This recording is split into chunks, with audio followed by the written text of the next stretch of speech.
Wow, that took forever. Should have known, though.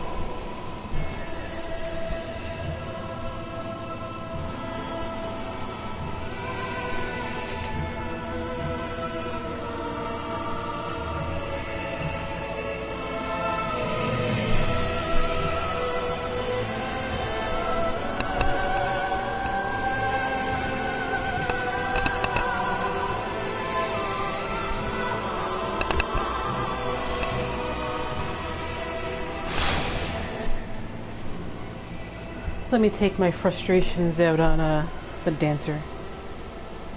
I had some 2FA problems. Hey, Delacil. Like, handshaking for some reason today between Sony and Twitch was like, I don't get your 2FA. You have to re-authenticate everything. And I'm like...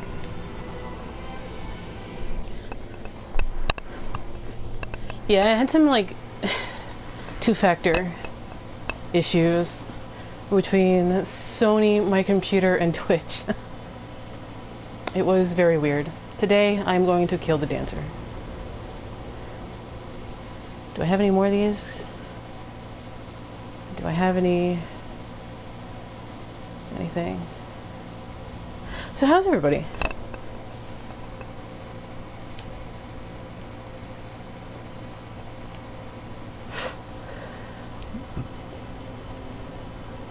Yeah, I can't believe it took like, I don't know, 20 minutes for like 2FA to stop being a jerk with Twitch.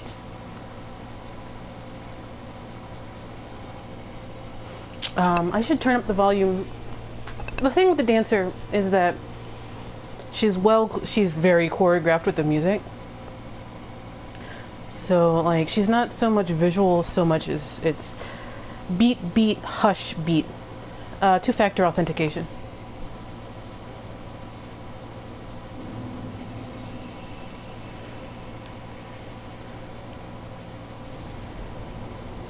Now that all but one of the Lords of Cinder have died, let's take a quick look at the map.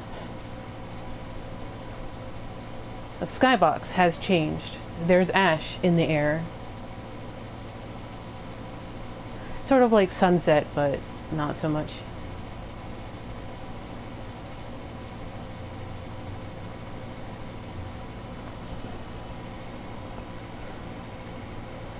For those who are interested, these are my stats, level 68.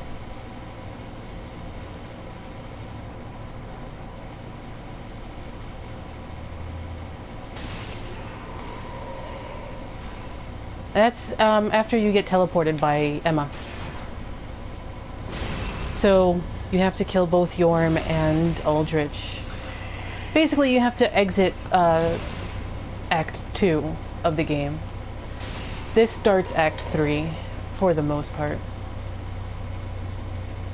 In my head, there's only like 2 acts in the game. I mean, there's 3 acts. Like any movie, really. There's like 3 acts in a movie. We're into Act 3. 1, 2, hush. 1, 1, 2, hush. 1.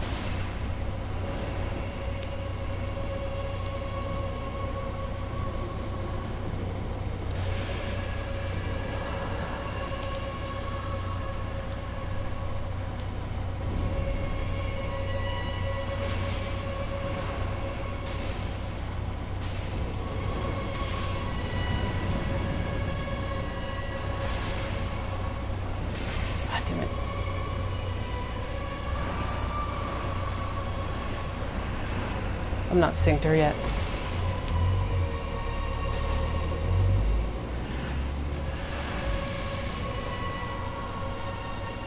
But I needed to warm up against her anyway.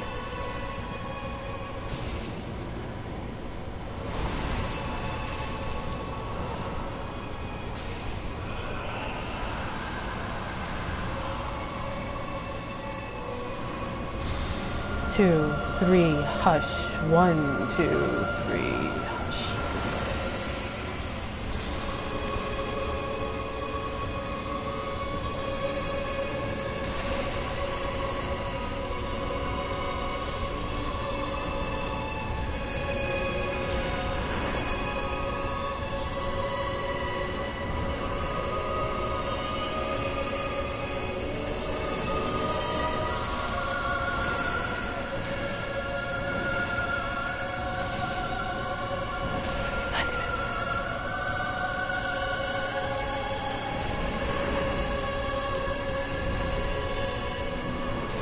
Damn it.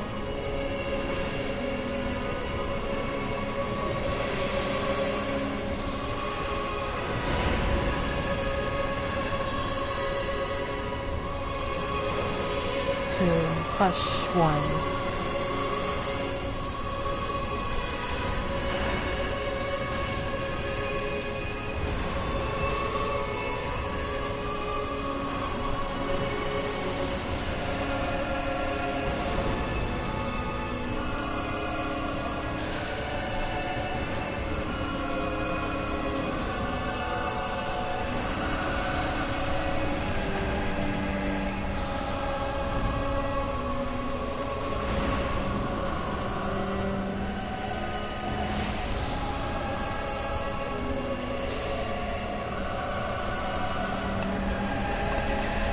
Yeah, it was definitely not synced to her the way I like to be, but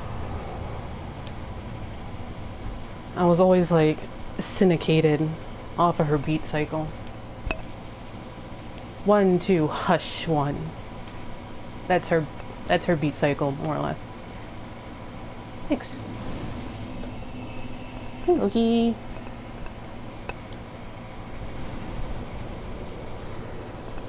Let's go dump these souls and be right back.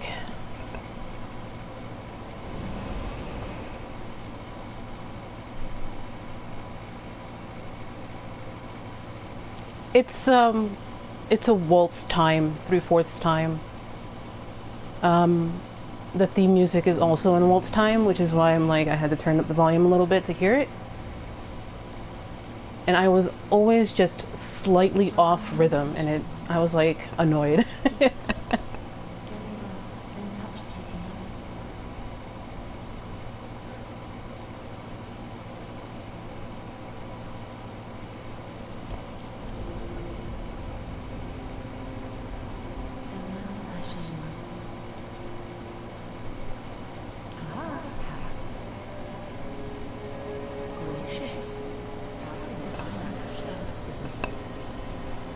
So, for the Captain's Ashes, which you pick up out of Ashes of Ariandel, you don't really get a whole lot. You just get the option to buy the armor from the Millwood Knights, which is the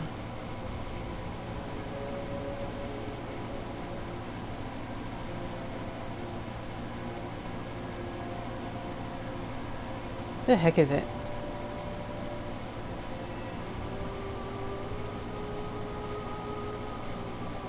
Ah, right here. Millwood Knight Helm. Helm worn by knights of Millwood, adorned with antlers believed to grow from the blessed beast of the ethereal oak. When the fabled Millwood forest was discovered, it was a vacant ruin. The only thing left was the ethereal oak, stood rotting. No corpses were discovered, yet their belongings lay neatly on the ground. That last line, no corpses were discovered, yet their belongings lay neatly on the ground, is kind of answered with the Harald Knights and the Lothric Knights. The Harald Knights, as you know, got devoured by the Abyss. So they sunk into the Abyss, and they came back up and they took control of their armor, but their armor is basically empty. The same thing is happening with the Lothric guys. The Lothric guys got sucked into the Abyss, and they're in the process of becoming what the Harald Knights are in the Ring City. What you get for killing the dancer is you get the option of buying her armor and becoming the Booty Dancer. The black eyes of the Pontiff eventually transformed the dancer into a beastly creature, her armor fusing with her own hide. So the armor becomes basically her second skin, labeled. And the dancer's crown, which is the more important bit, crown worn by the dancer of the Boreal Valley. The mirage-like aurora veil is said to be an article of the old gods, permitted only for direct descendants of the old royal family. Yeah, because it's been so long.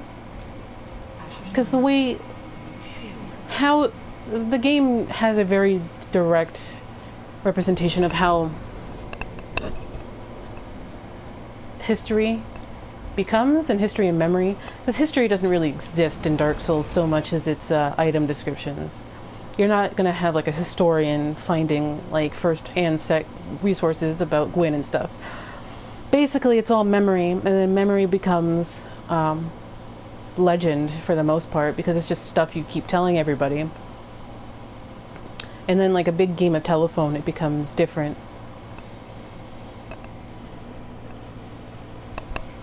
So, that's the dancer. You can summon for the dancer, but the rest of like everything I'm going to do right now is basically a transition zone. But if you want to come, I'm going to do the garden, I think. The next thing we want to do is the basin. So let's refresh our memory on what the basin is. Chalice used in old ceremony in which Lothric knights take their vows. It is only a formality now, but it remains as an empty practice. Place this basin as a statue of beheading knight. And, you know, there might have been a reason why people did all of this, but now it's just empty. It's just something people do from rote. There's no meaning behind it when you do it by rote. Sort of like history, really.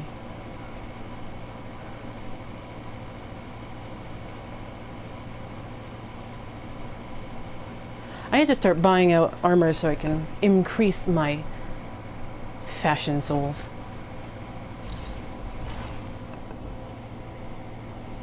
Loki's being bored. Loki, are you bored? You're just walking around the room like...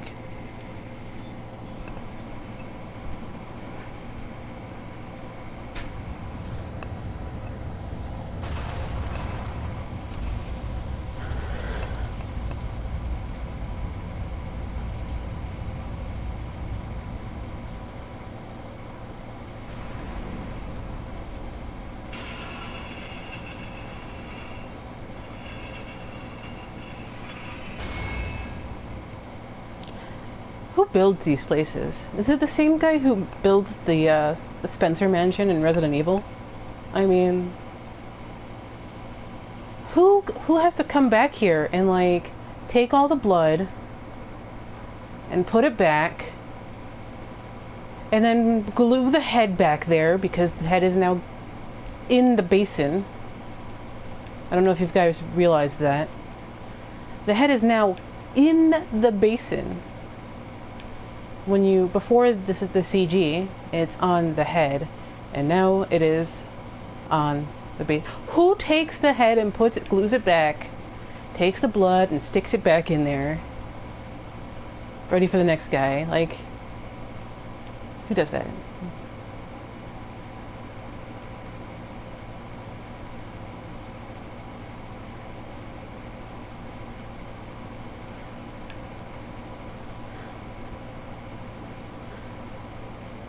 This is just part of the shortcut. It's about,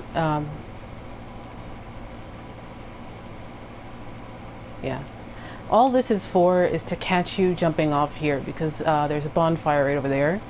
And so the actual way they intend you to do it is to get to that bonfire and then jump off and then go into the garden. Yeah, First Flame's got a janitor. So speaking of these guys, Limit Breakers found out what exactly these guys do. It's basically sacred oaths, except better.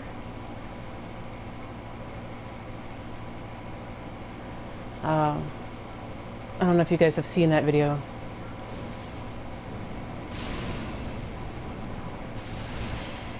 But kind of worth it because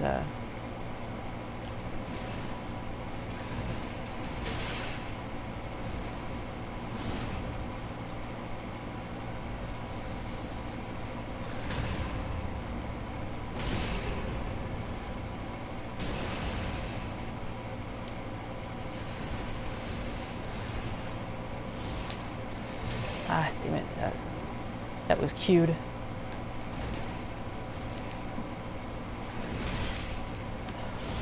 Damn it. He ate my stamina for lunch. It was like a delicious snack. So, yeah, it's basically Sacred Oath on steroids. That's basically what those guys are doing that. Yeah, despite Limit Breakers is humor, it's full of really great information, so, you know.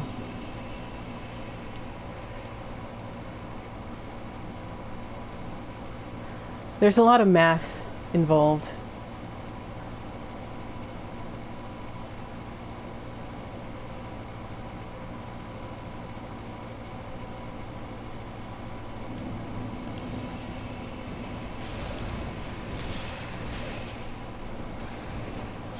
Ah, damn it.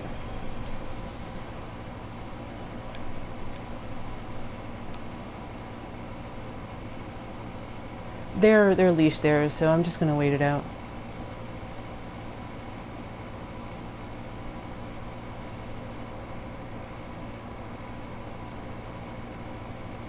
I should have killed him in one riposte, but I wasn't buffed. Yeah, I mean, there's a lot of really great information, so I don't mind.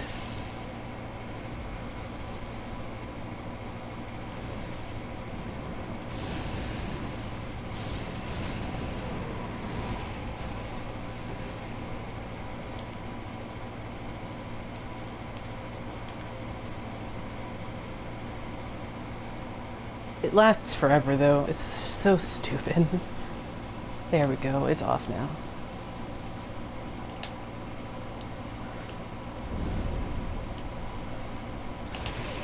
Damn it.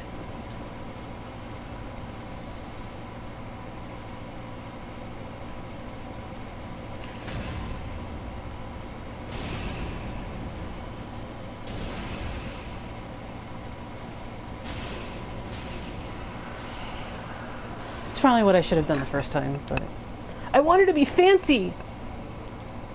So fancy.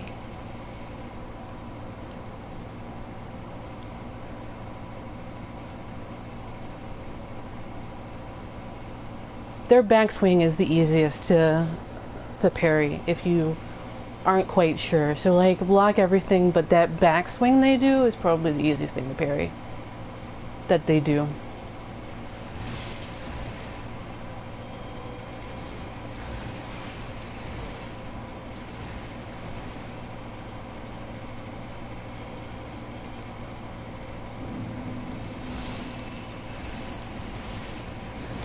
Alright, I'm gonna come this way so that I deleash them.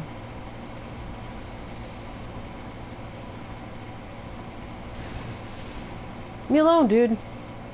Go away.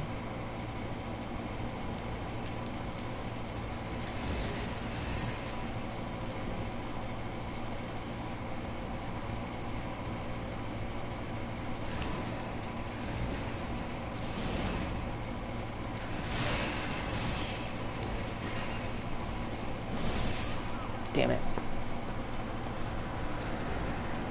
I couldn't reset myself. But whatever, we got the thing. Yeah, like a lorekeeper cleric, and like clerics have their own motivations for how they want history to be. Most of the history in Dark Souls 2 is created by those sorts of lorekeeper clerics, and they obviously had a motivation for doing and saying as they do.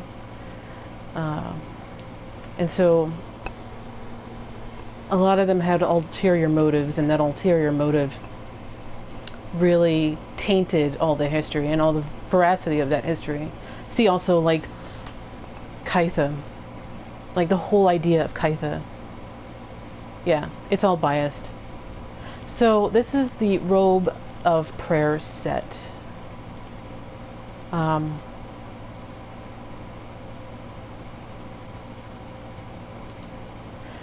Prince Lothric's robe, the prince, destined to be a Lord of Cinder, was cherished by the royal family despite being born into illness, a frail and shriveled child. His swaddling clothes were made of aged, coarse cloth used in ancient prayer and are all that he has ever worn. This is basically the Witch of Izalith set, the gold hem set. So somehow Lothric, the kingdom of Lothric, when I say this, it's the kingdom of Lothric. So the kingdom of Lothric figured out, or found, the Witch of Izalith's gold hem set, and then they kind of adjusted it for Prince Lothric.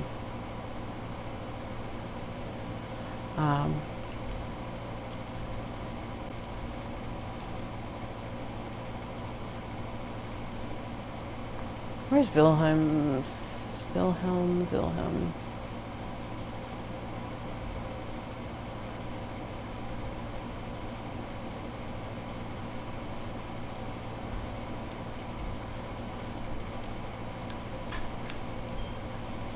So I'm going to switch my fashion. Our darling son. Well, I don't think the king or the queen really loved him, but they loved what he represented to them. Him linking the fire and becoming a Lord of Cinder proves to them the specialness of their lineage. It proves to that for them beyond a shadow of beyond a shadow of a doubt that their blood is elevated beyond the rabble just because they're royalty. That was the whole idea. They didn't care about Lothric. They cared about what he represented to them.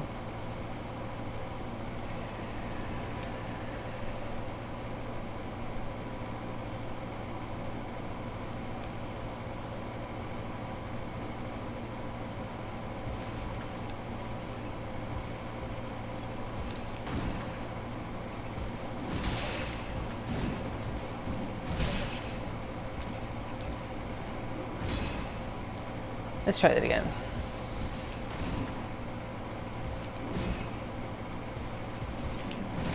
Ah, it was early.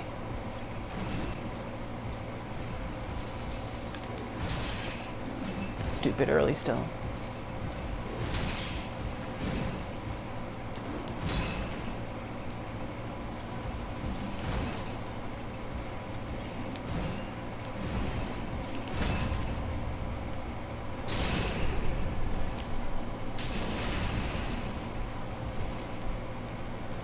This is most assuredly not worth it, but,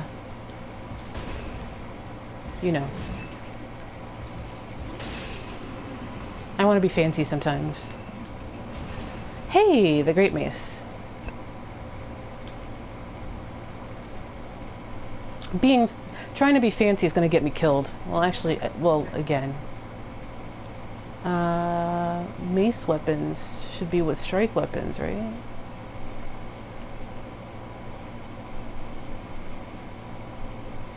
Staff weapons, pick weapons. There.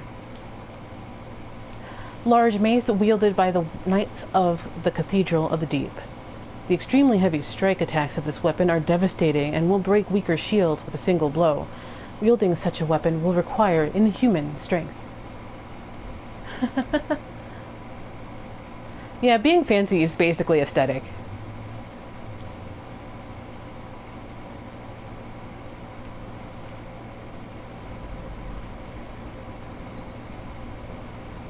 I totally forgot to, and I jumped off there early. That was my fault. But, forgot to Ember. So I'll Ember.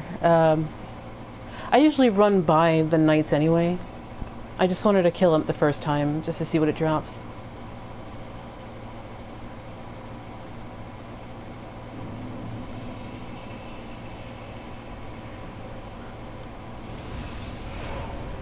Go back into the transition zone. Yay.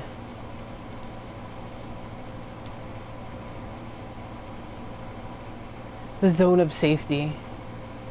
Into the zone of not so safety.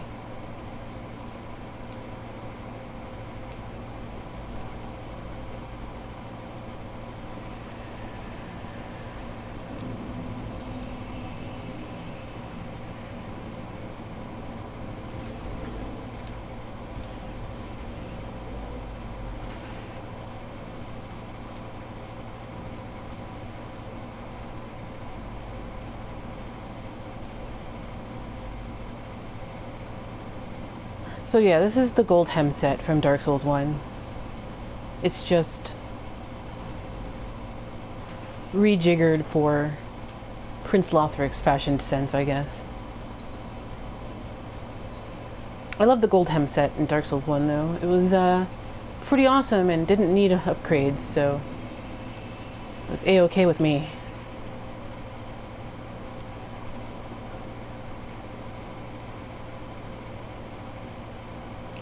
In New Game Plus and Double Plus, there's a ring over there on that broken stair thing. You have to, like, grab a ring.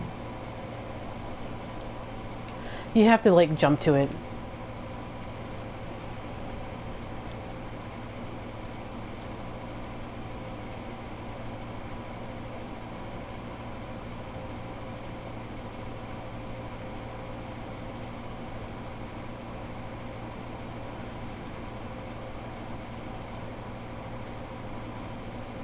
So this is all toxic, and I need to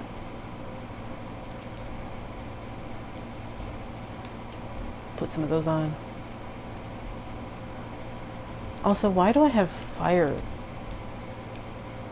on my hotbar? I am fire.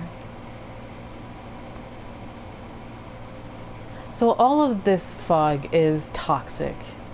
It's blue, indigo, purple, which is kind of the color for humanity.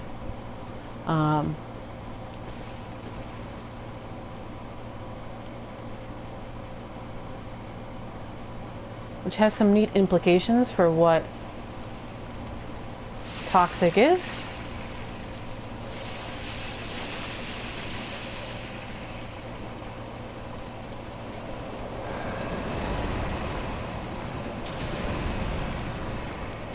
Toxic and poison.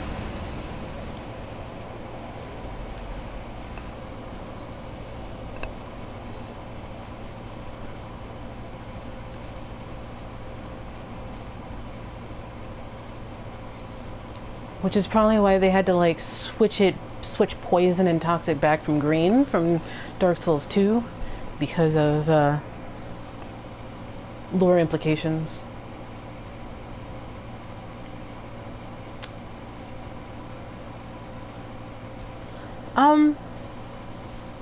I guess so. Possibly. Like, where are the toxic areas in Dark Souls 3? It's a Profane Flame and the King's Consumed Garden.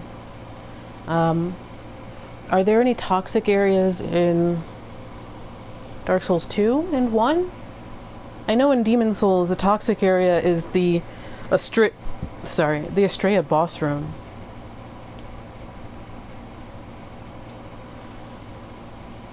Oh, right, that's what I was looking for. Shadow set. Black cloth mask worn by spooks from an eastern land. Sacrifices defense for greater mobility.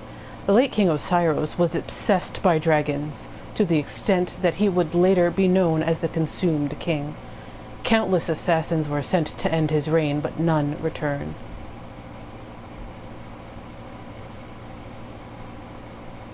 It's my opinion that the assassins were hired by Lothric.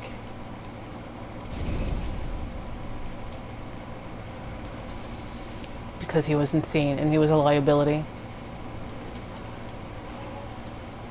And there was no love lost, because there's no familial love in that.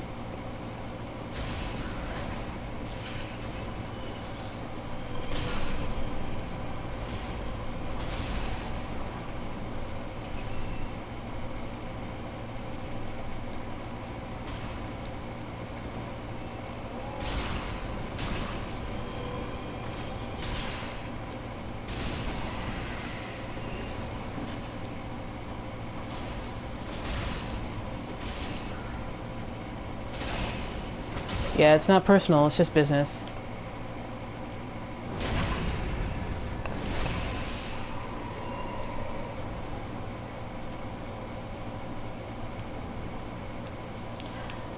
This is the point in the game where they're like, if you don't have your weapon at +9, at least, you probably should be. Here's a bunch of chunks. Go level up your weapon.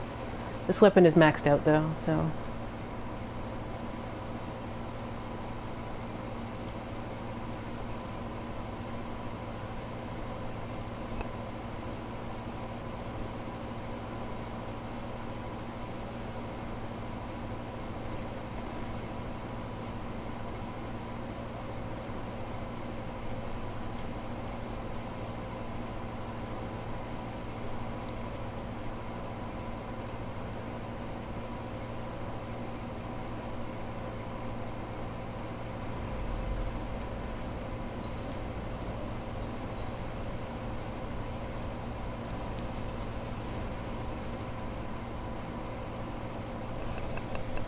Gosh, it is so much easier in DS3 than like Dark Souls 1 and 2. The Dragonscale Ring. Important to note about Oceiros.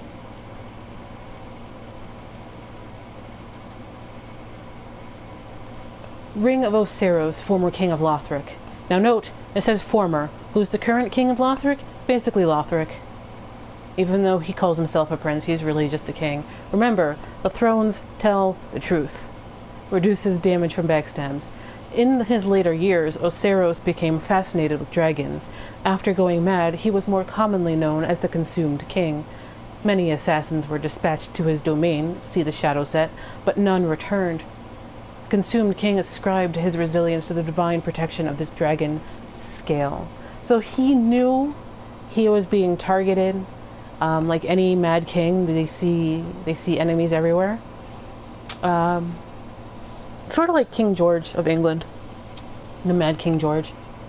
So, you know, he had this ring.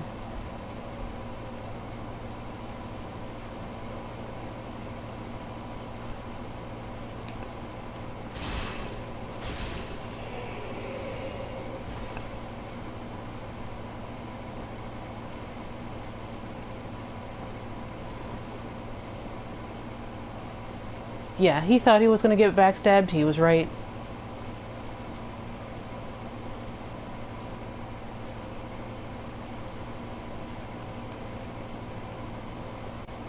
Where is Hawkwood's sign? Did I forget something?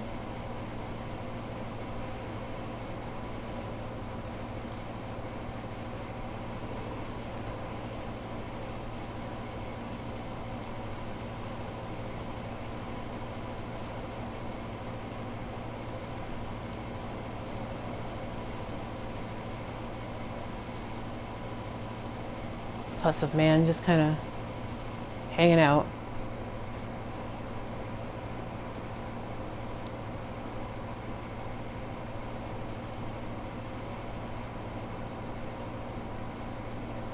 Huh. Weird. Where the heck's Hawkwood?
Am I missing something regarding Hawkwood?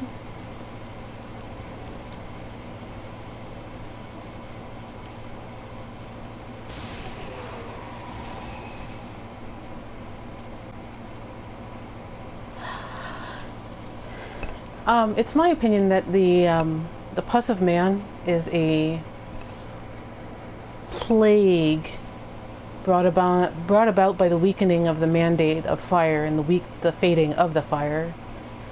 You have humanity trying to consume, and with the breaking of the dark sign is also fading. You have all these bits of humanity trying to escape, trying to consume. And so those with a lot of humanity are just going to burst out. And the fact that it's happening in Lothric is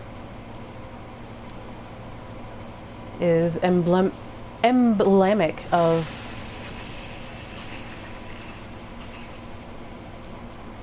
the loss of their fire, because everything ends with Lothric, begins and ends with Lothric in Dark Souls 3.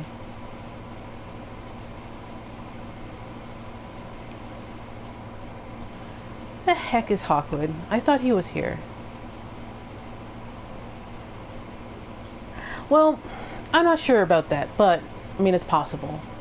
Like, if we take what Aldia used to say about men taking this fleeting form, and I assume he means the body is a fleeting form, and it's not the true form of man, which is probably the humanity sprite itself.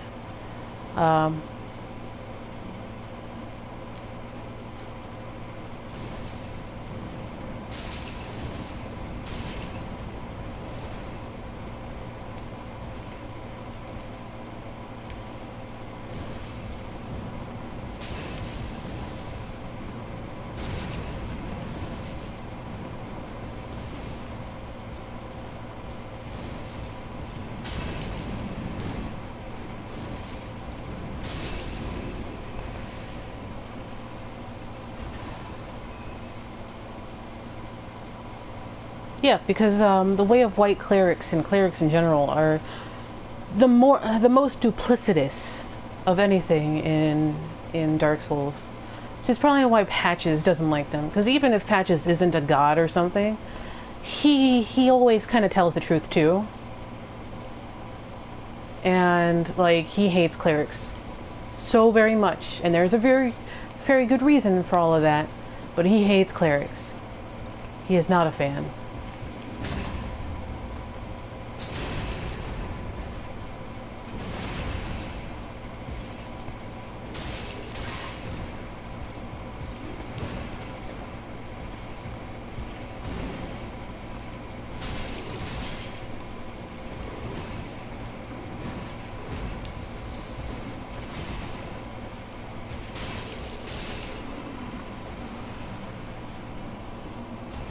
This guy will always drop a magic stone plate ring. It is a required drop.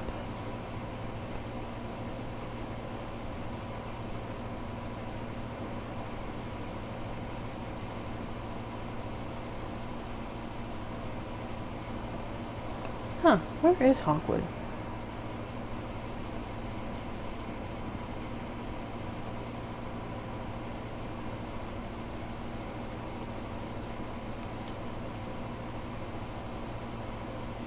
Magic stone plate is very useful for the kingdom of Lothric bosses, Oceiros and Lothric himself. So it is kind of worth coming over here before continuing with the rest of the castle. Weird. Oh, is it? You know what? Is Hawkwood susceptible to passwords? That's very weird. Give me a second. Because he'd be like the only one who is susceptible to a password.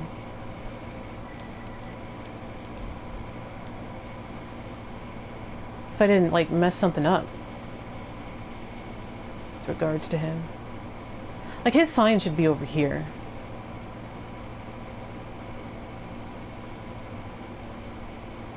Yeah, like, you don't need to bring him in. It's not, like, required or anything. I was just wondering where the heck he was. Because as soon as dragons start up...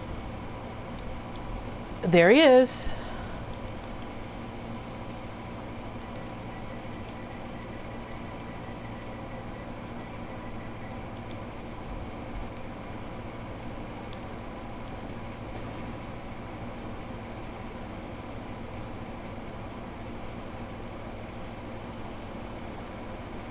Let's give Oceiros a try. Ah, champion. Time for lightning. If only I had a brew. Me too, message. Me too.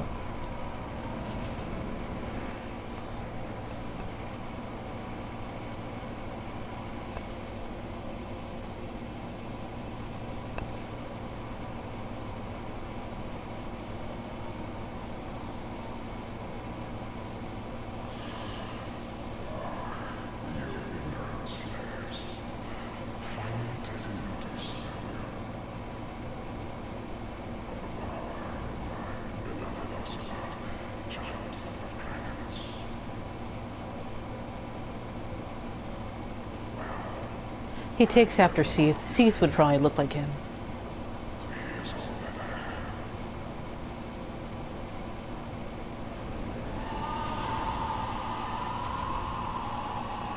The staff looks like Seath's head, too.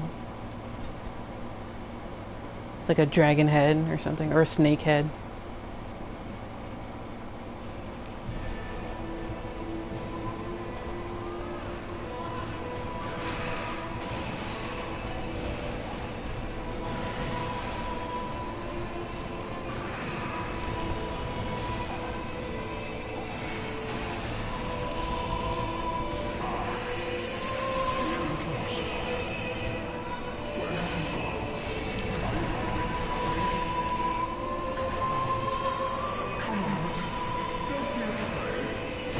Damn it.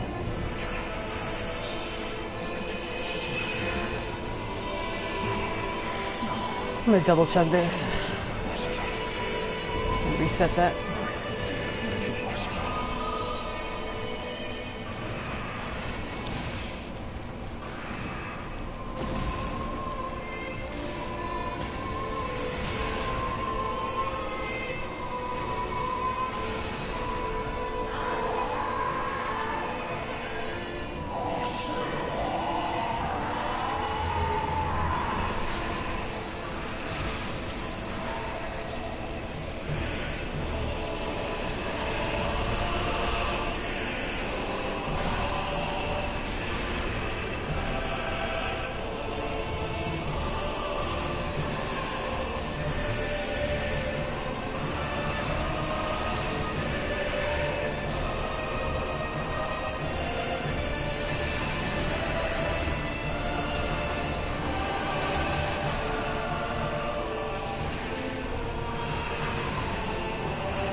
That was greed.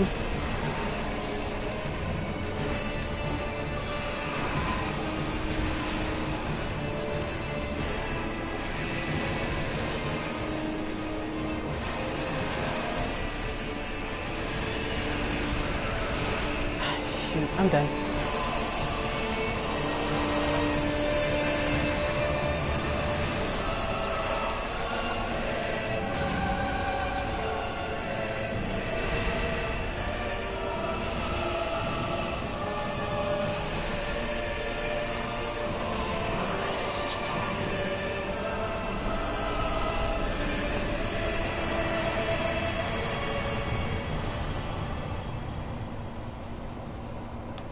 Well, I thought I was dead, but okay.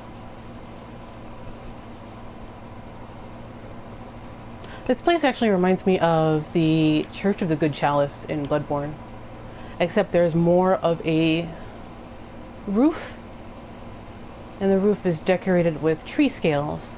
Like this is all tree. This is very much trees.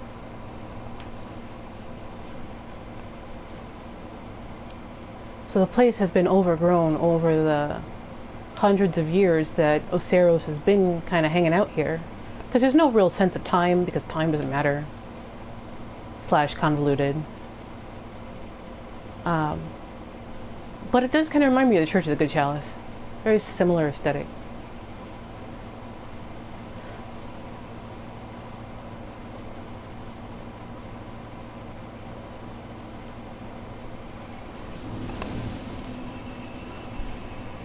I have no idea where Hawkwood is.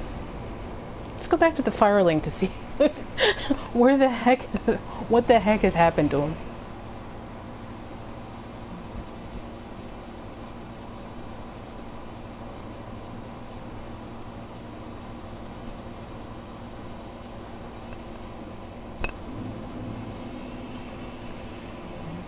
He's not where he's... Why are you still here? Oh, because I didn't talk to you after I killed the Abyss Watchers? Eh. Jerk. Let me reset that, see if he's gone.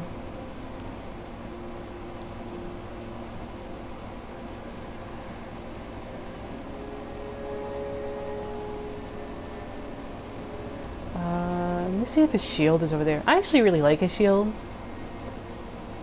It's got like small shield parry timing. It's quite nice.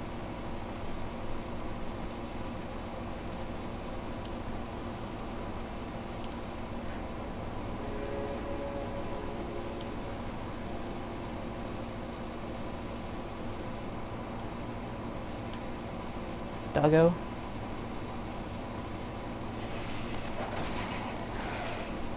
Well, bye then.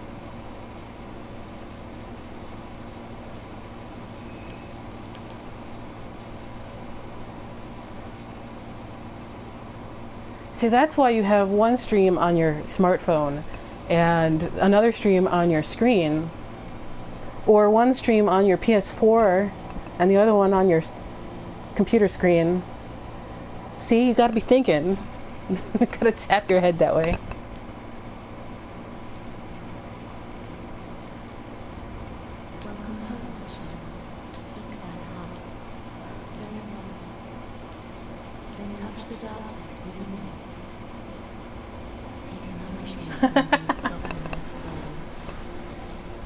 Oh, some people can do that because their computers aren't toasters. I need 5 grand more, so I guess I'll just pop some soul packets.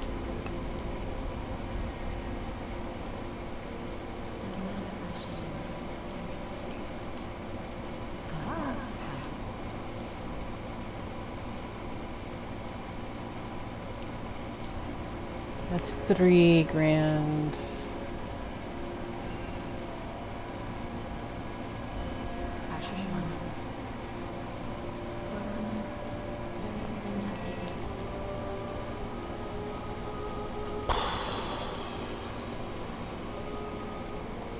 Go for the 1000 HP.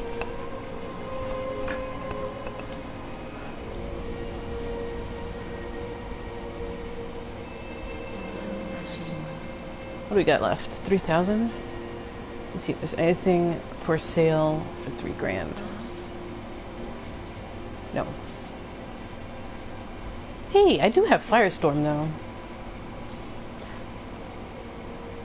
You know about leaving. There must be something of use in Lothric Castle. I'm aware of the danger. That castle is a death trap. Not a single man has returned from the castle unscathed, even back in the day. But I don't want to sit around and die a pity bad.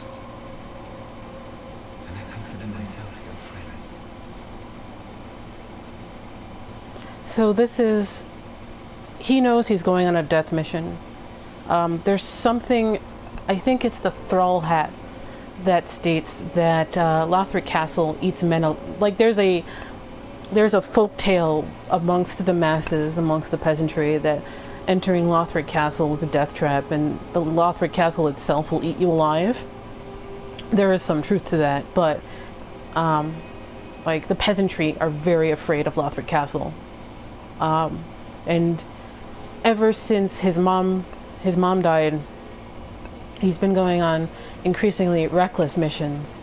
And so he knows this one is probably going to be his last, and he doesn't want to die a petty rat just hanging out here. He wants to die doing something, and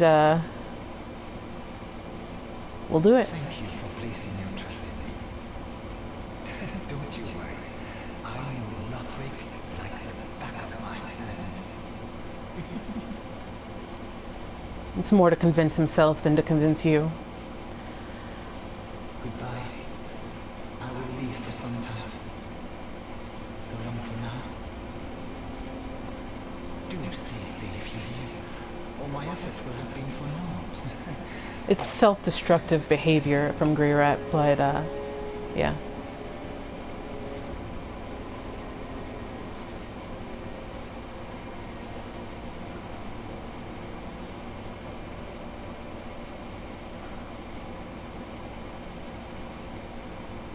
Oh, right. There's one thing I wanted to grab from the Shrine Handmaid.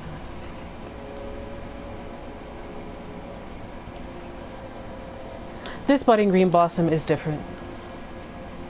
Green flowers-shaped weed with small white blossoms. Large temporary boost to stamina recovery speed. The brief attached messages suggest that it was a gift. Goodbye, dear grandmother. I will visit grandfather in the Pit of Hollows. I think the only places you can get budding green blossoms is Irithyll and the Ring City. I think. Like, I don't even think Farron has any budding green blossoms, just,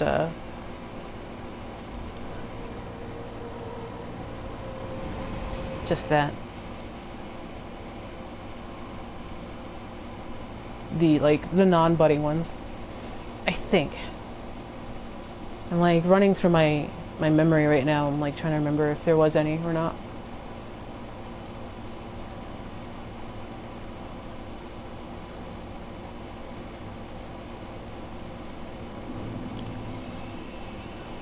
Fun thing about this boss arena that I didn't mention, other than it reminded me of the Church of the Good Chalice, is that the slate all over the floor has writing on it. It's probably Dark Souls ease, but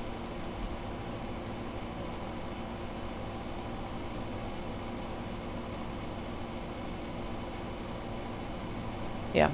The only other boss floor that is covered in scrawlings like this is the Lost Sinner. Sidebar.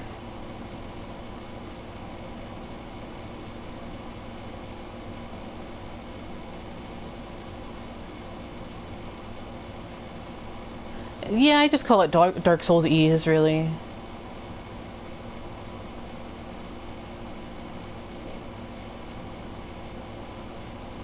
Yeah, he went mad trying to decipher why they put ADP in Dark Souls 2. That's really the reason. He wasn't obsessed with dragons, he was obsessed with ADP.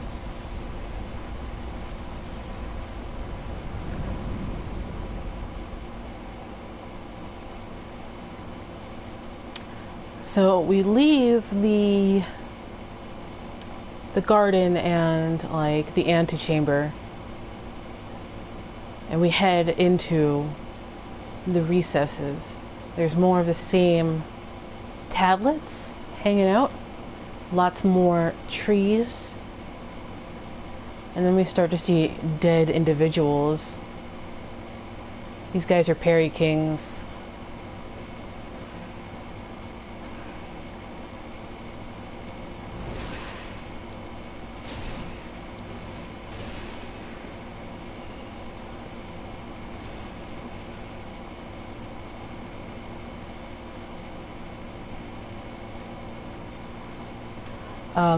This is a transitional area, by the way. Like, mechanically, this is a transitional area. As soon as you...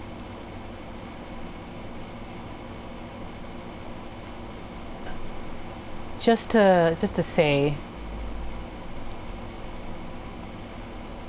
That door barely has anything loaded behind it. Like, you can tell there was the steps and a little bit of lighting, but it's, like, not loaded, really. And as soon as you work this corner, it starts unloading everything else behind you.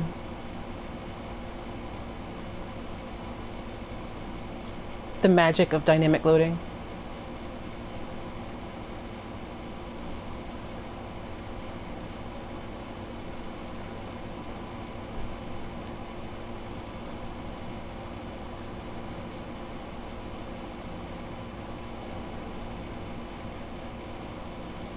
The last time we came across a guy laid up against a Lord Vessel-like thing, it was Oscar. This is a guy, a Drake Blood Knight. His armor gives it away. And then his cape, really.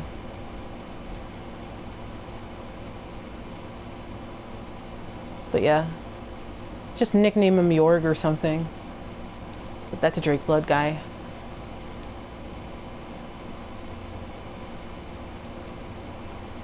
Funny how there's only one living Snake Man in this whole, like, little area.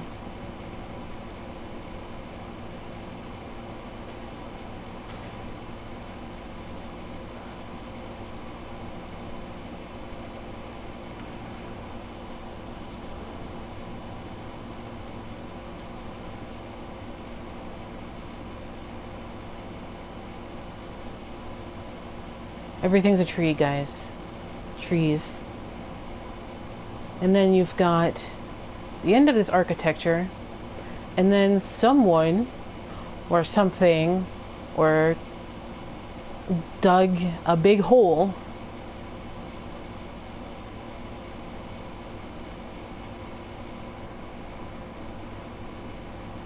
and then you come to probably the most interesting and surreal part of the game, or you fall into it like I just did, because reasons.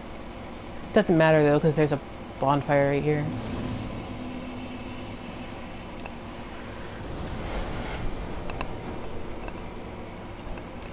This is not where you start the game. This is that place I mentioned earlier. In the original Cemetery of Ash, there's a corpse right here.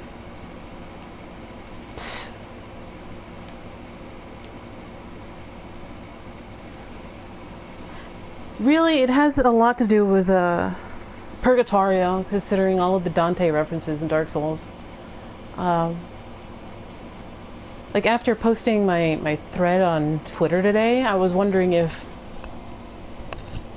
each game is based in a single act of the Divine Comedy. Because there's the Inferno, which everybody thinks is the only bit, but it's not. There's Purgatario, and then there's Paradisio.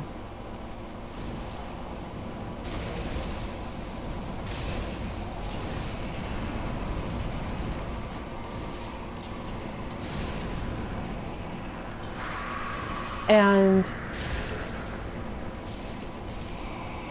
I argued a long bit ago that the Untended Graves is basically part of Purgatory. Well, more or less Firelink Shrine, but Untended Graves itself has a bit to do with that. But there's a lot of Dante in Dark Souls. Well, yeah, there's Bayonetta. But Bayonetta really takes its cues from, like, super old school spheres of angels and then sets them on their head. There's a lot. It's actually somewhat well researched, because, like, actual angels, like the powers and the thrones, are like spinning wheels full of eyes. But yeah. Now, this is not a Nintendo. Nintendo would have a shit fit. But here's another one of these little Lord vessel type things, basins. I kind of wonder if the country of Lothric converted these to the same sort of thing as the Basin of Vows in itself. Everything looks like a play. Like, this isn't quite real. Like, but the real big thing about this place isn't what it looks like, but what it represents. And this whole place states without... I was super early.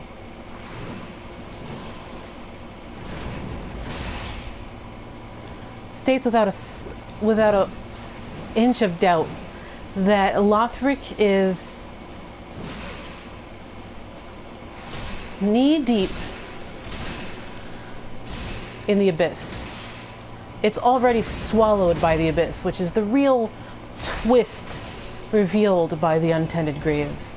everything here, the black sky above, the fact that we're like engulfed by black is because the country of Lothric and everything we've been up to until now is already sunk into the abyss. We already in the abyss. Every Dark Souls game we end up in the abyss. And here is our abyss section of Dark Souls 3. This is the abyss. And Lothric is already swallowed by the abyss. The only thing that makes it look like it's still daylight is the dark sign that's waning.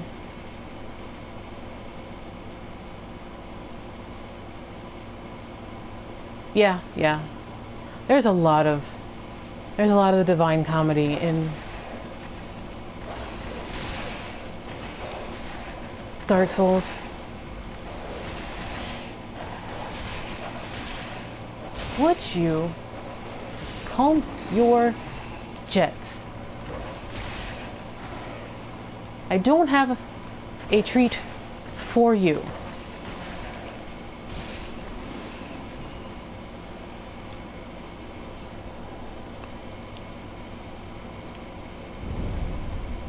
But yeah, we are in the abyss right now.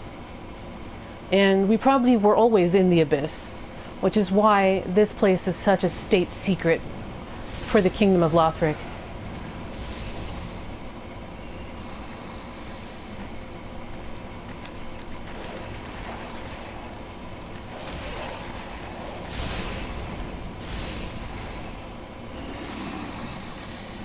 And without a doubt, this is a state secret of the Kingdom of Lothric.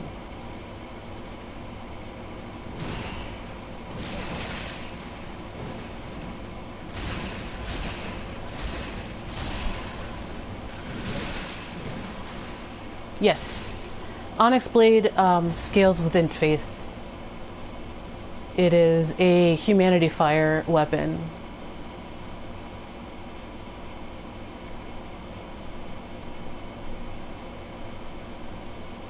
Yeah.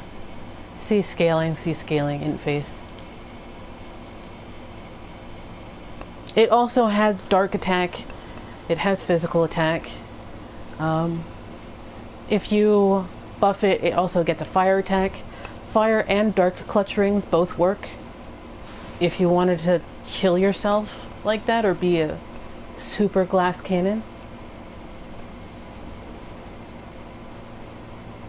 Yeah. It is a fire weapon. It has dark damage. Because it's humanity fire, not normal fire. And humanity fire is of the dark.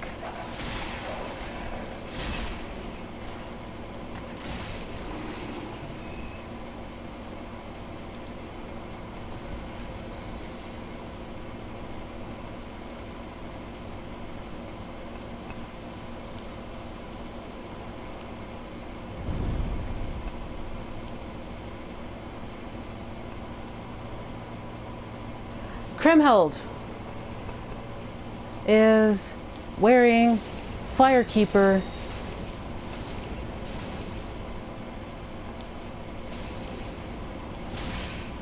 The other great thing about Onyx Blade is it has ridiculous reach. So the poke still wins. So Kriemhild, she's wearing Firekeeper's robes. So my idea these days is that she is the Firekeeper who missed Gundyr, and the public is wrong. That she didn't, like, miss Gundyr because she missed him. She missed Gundyr on purpose.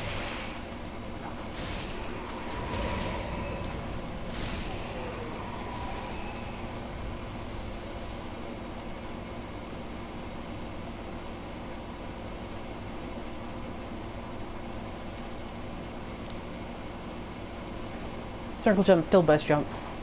Even though you don't need to do it over here.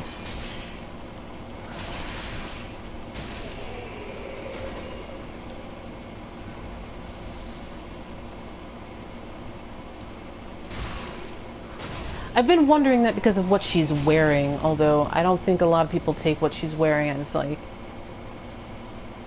gospel.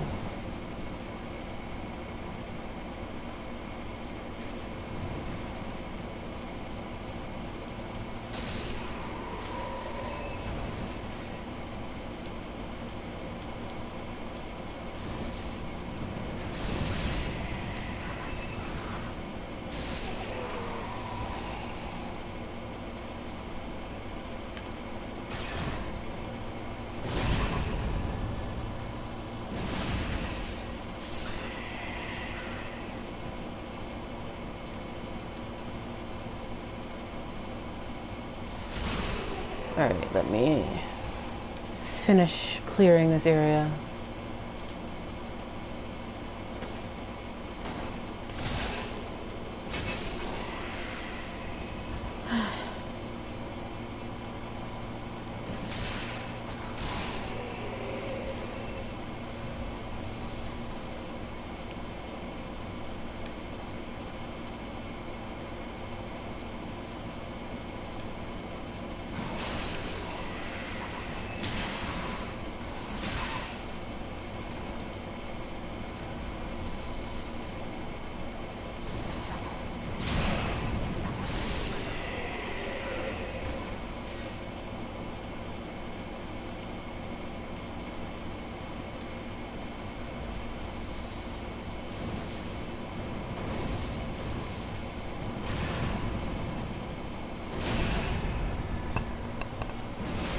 Alright.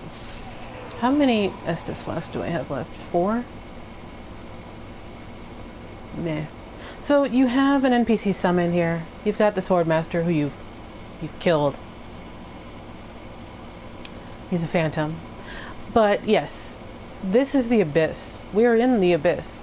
Lothric is all in the Abyss, but the Dark Sign keeps light on everything.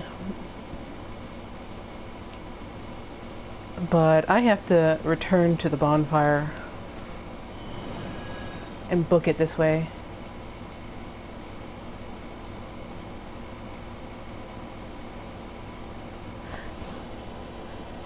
The Chaos Blade is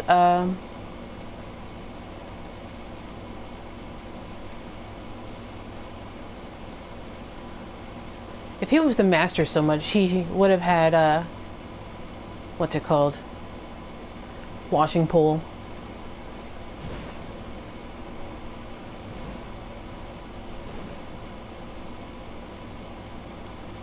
If he was such a master, he'd have the washing pool. I kind of miss that there's no bonfire right there.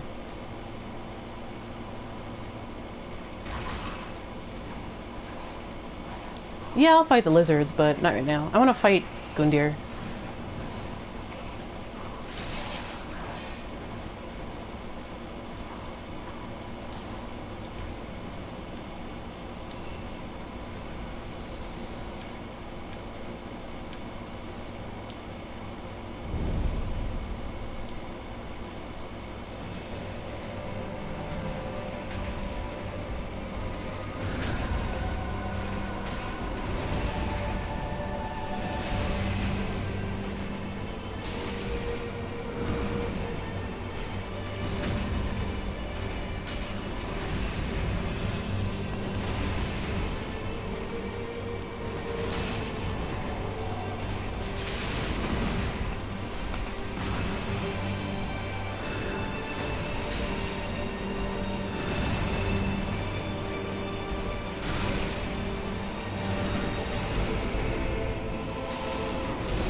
Gundyr a chump now.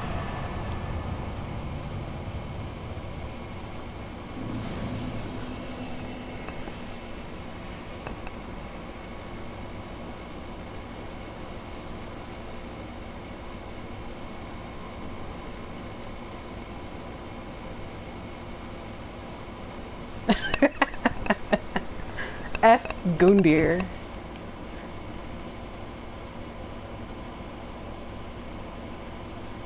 Is it their prime? Because, like, I only ask that because he goes into red eye phase. But, man, he's a fun fight.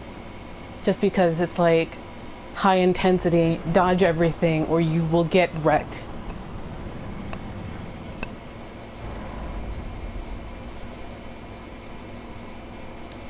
I should go fight the lizards.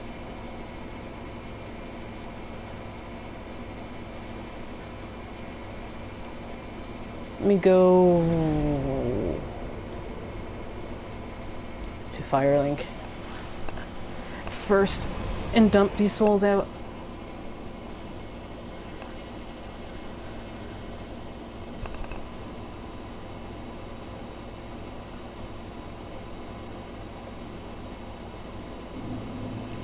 I don't try to parry him in a second phase, though.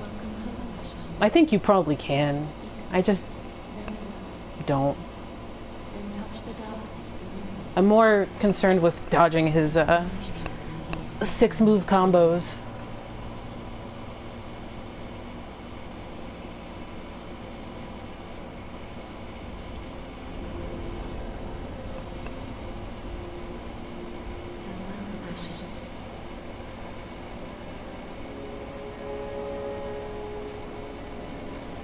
Yeah, I mean, like, I only wonder because, like, he goes red-eyed, which means he's compromised in some way, or he's really pissed off. But, like, I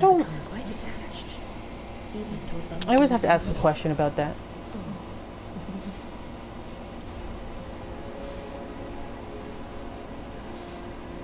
What do I got? 10...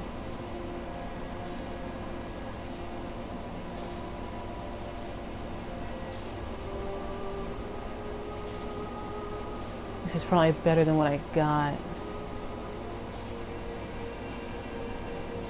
We'll pick that one up.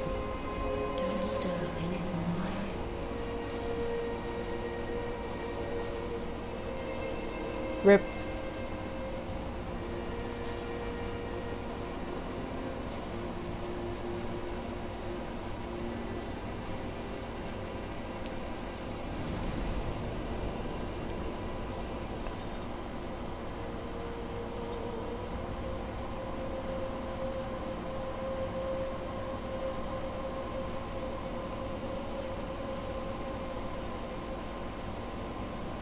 So, yeah, I wonder if the passion plays they talked about, and this is a good time as any because I don't think I actually read them, to talk about what I mean. Estus Ring. A green ring crafted from shards, increase HP restored by Estus flasks. This ring was entrusted to a certain firekeeper, but in the end she never met her champion, and the ensuing tragic farce became a favorite tale of the masses. But tales are only tales. What if that firekeeper is Kriemhild and decided to become the daughter of Crystal instead and helped trap her champion instead of helping him out? I'm just asking, what if, man? It's mostly because she wears firekeeper's robes. And firekeeper's robes are very specific to firekeepers. Only those who cherish the writhing, searing darkness were given the keeper's black attire.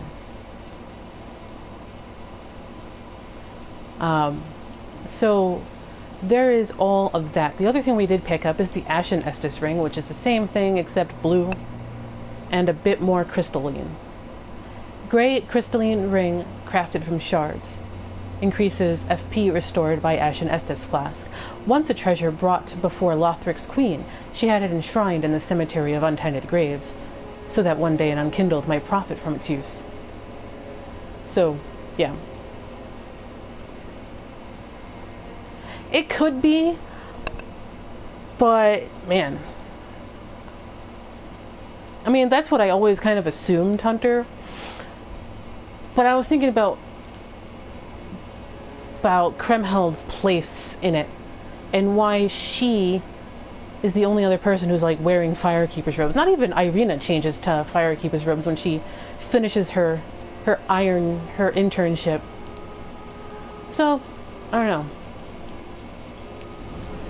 It would make sense why she, of anybody else, would be there protecting the state secret as a black phantom invader.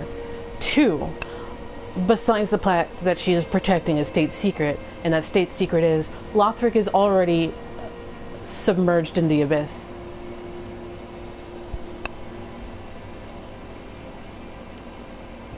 I'm gonna go fight some lizards. And then I'm gonna fight an old man, I think.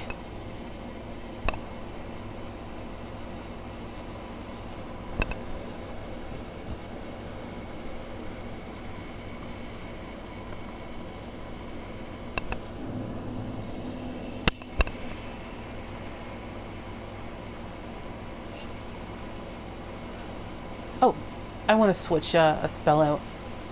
Because I was not using it. Because it's basically combustion and I don't need it. Let's try that.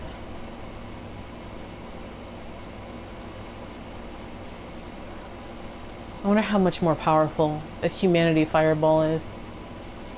Hello, gentlemen. You guys are just slow to wake up, I guess.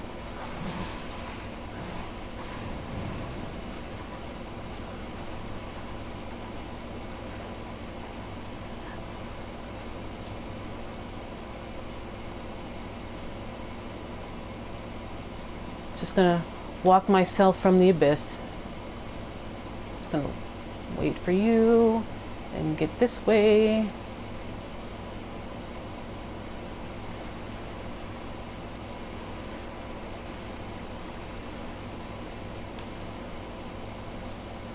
Abyssal crystal lizards. Let's go. Do I have an arrow?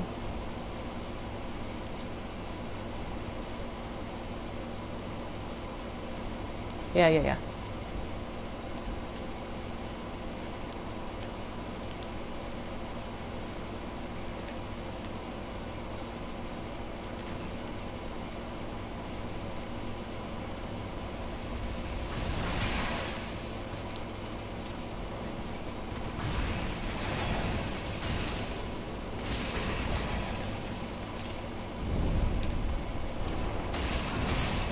Damn it.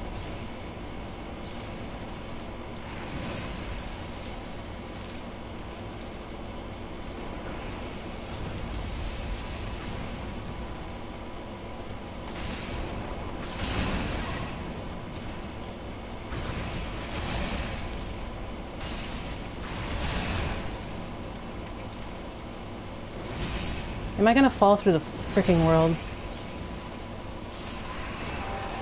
No.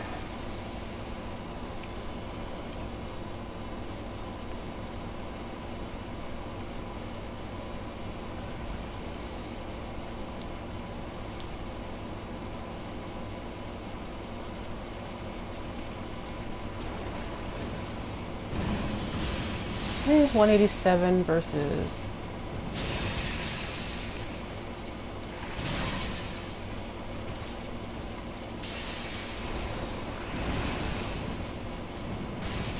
$174.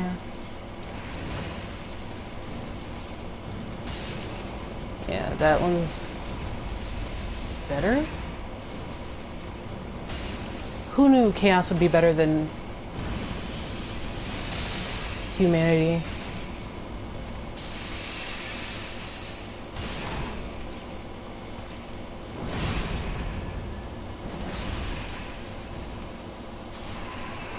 I actually saw Ian B, and this was the PC version. He like rolled through an illusory wall, but doing that clipped him right through the world, and he like fell right out and died, cause rip, I guess.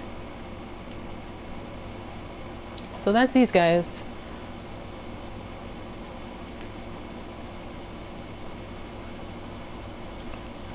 Yeah, they take like at least 100 more damage than humanity fire or normal fire.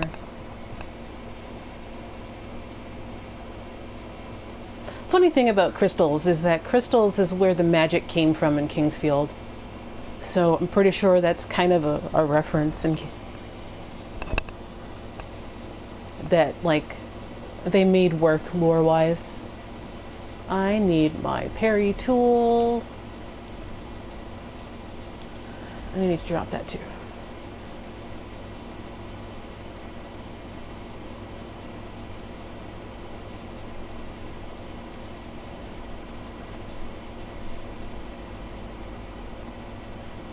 Let's continue traveling through the abyss.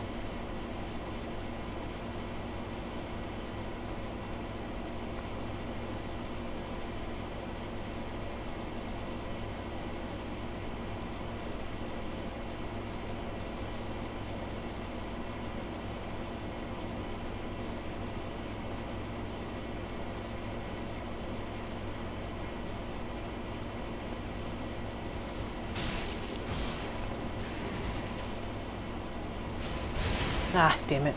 I misread that.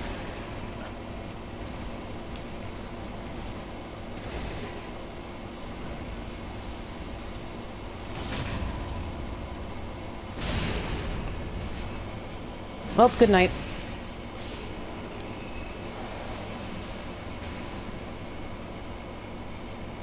His friend is coming now, too.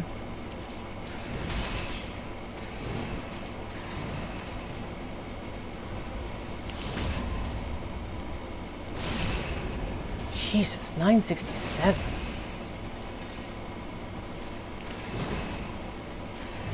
Ah, he ate my freaking...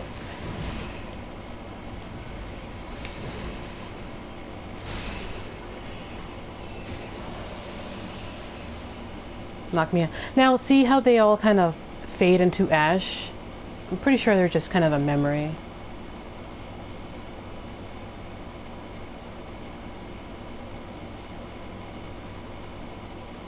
Yeah, when I get knocked right out of my stamina, it really messes with my timing. Whoosh. Yeah, which I think is like always supposed to be the case for what is going on. Especially since the Ash's memory thing is heavily kicked up in Dark Souls 2.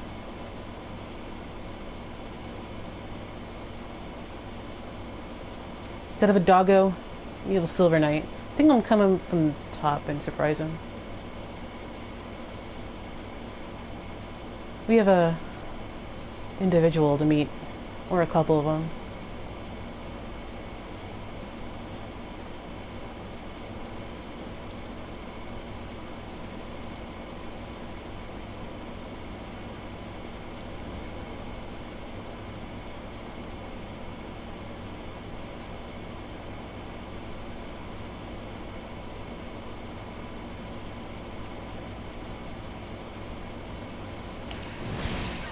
Damn it.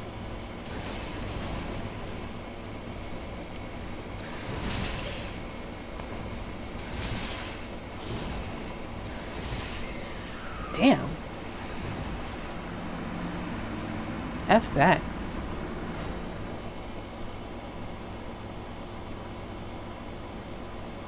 Yeah, like just from a meta, like a FromSoft lore kind of thing, crystals were where magic came from in Kingsfield.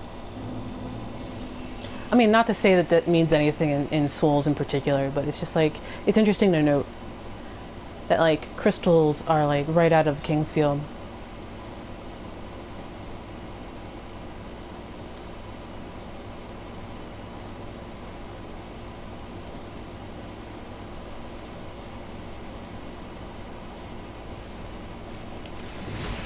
Why am I super early? And drop, lock on, and peace out. Yeah, that's right. You better turn around.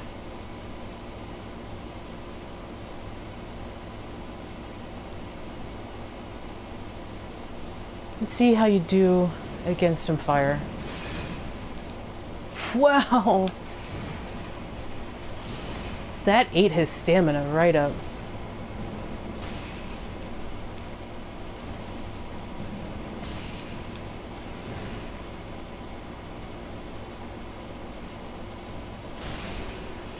Jeez. He does not like humanity fire at all.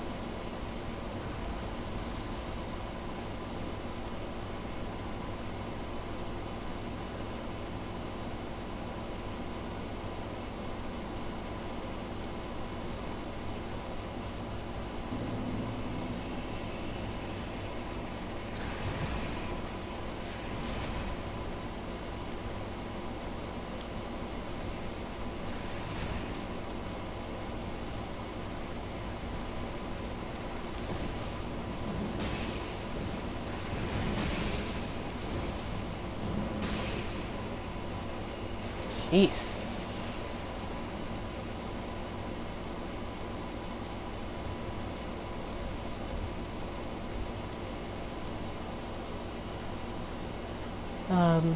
So yes, the Abyssal Untended Graves, which is probably the true Firelink,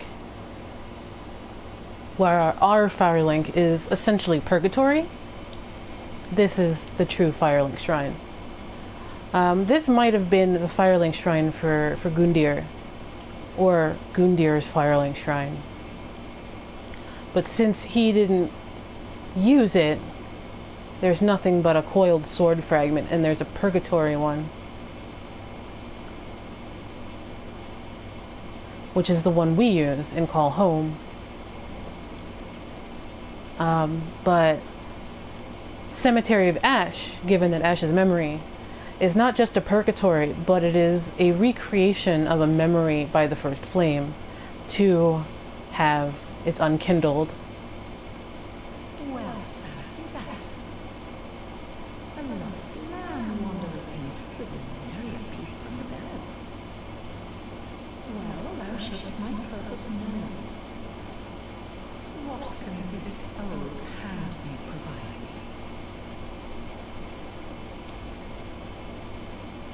So she's got the Wolf's Knight set. She's also got the Tower Key, the Dried Finger, and the White Soapstone, which is the same stock as our Firekeeper back home. So this is the same, like, if you didn't buy it, you can buy it from here, but they share the same stock with regards to all this. You get some embers, and probably the more interesting thing is the Priestess Ring. A ring engraved with a portrait of the High Priestess increases faith. In Lothric, the High Priestess has long been considered one of the 3 pillars of the king's rule. The High Priestess also served as the prince's network.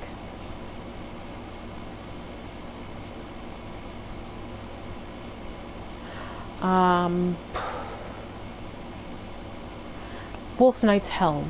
The helm of a knight tainted by the dark of the abyss. The twilight blue tassel is damp. By the way, Hunter, so I'm not sure if you were here for these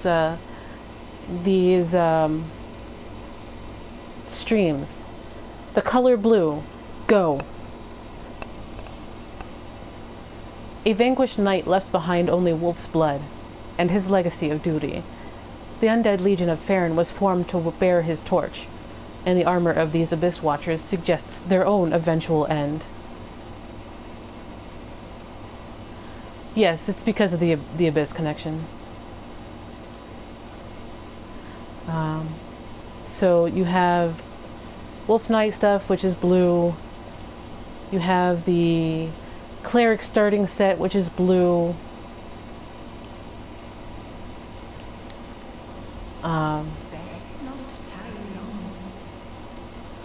Sorceries are blue. The deep stuff is dark blue. Humanity stuff is purple, which means that the first Crystal Sage you beat as a boss, I think now, their sorcery is tainted somehow by humanity and by the usage of humanity in that soul without actually using humanity, like Ulasil humanity's sorcery is. But yeah, the lighter blue, because that's the same blue that the clerics use, that the Wolf Knight's armor uses, and that the Crystal Sage is kind of perverted with the addition of humanity in some little shape to make it purple, which means it's humanity kind of infused. You've got blue, that particular shade of blue, pretty much everywhere. Yeah, dark blue is indigo, dark, like, deep, and indigo is dark moon. Purple seems to be humanity stuff. See also the Madir and his shenaniganry.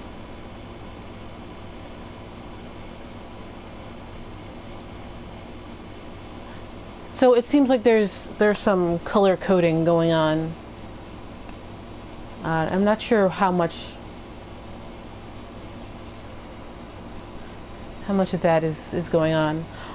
In New Game Plus, there's a ring right here, and then in New Game Double Plus, there's a ring behind Lothric's throne in true Firelink Shrine.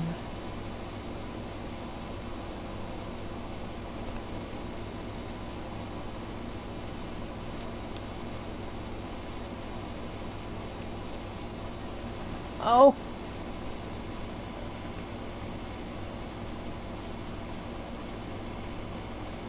You know, you think you're cool and all, and then you kind of mess it up, maybe?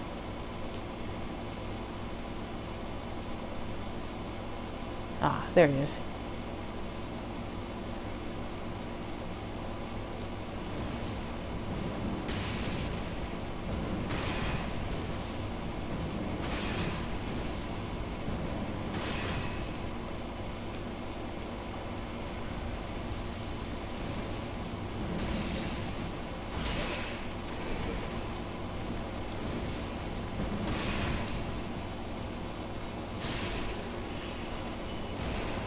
There's the Hornet Ring and an Ember.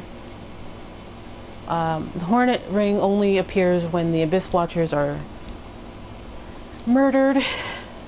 So if you come here early, it won't be here. The Hornet Ring. Ring associated with the Lord's Blade Kieran, one of the 4 Knights of Gwyn, the First Lord. Boosts critical attacks. The masked Kieran was the only woman to serve in Gwyn's 4 Knights, and her curved sword granted a swift death to any and all enemies of the throne. It kind of suggests a bit what happened after Artorias. Maybe she... Because, like, if you let her live, she'll just disappear and you'll never see her again. So what if she ended up heading into the Abyss and trying to do something because she was in love with Artorias? It's probably it.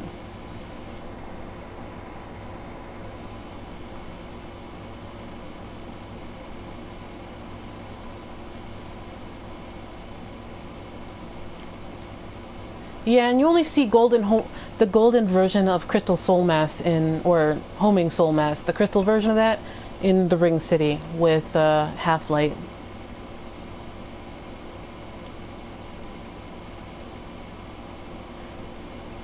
So let's get the rest of the stuff, because there's a couple of Easter eggs, as well as the gate to the best Firelink theme song. Well, not exceeding lost indeed. What can this old handmaid provide you? To skirt the curse's grasp, tarry not for long. 'Tis dark for now, and not a soul's stirred. Remember, fires are known to fade in a while. Or perhaps thou countest already, like the poor girl.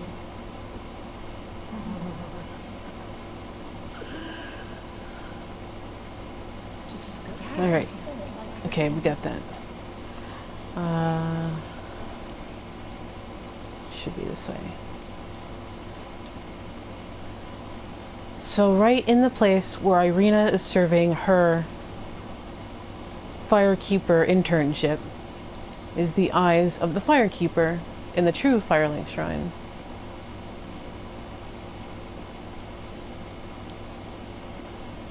Dante explains that the dark sign, Dante's dark sign, this is Paradisio, or it's Purgatario, I forget which one.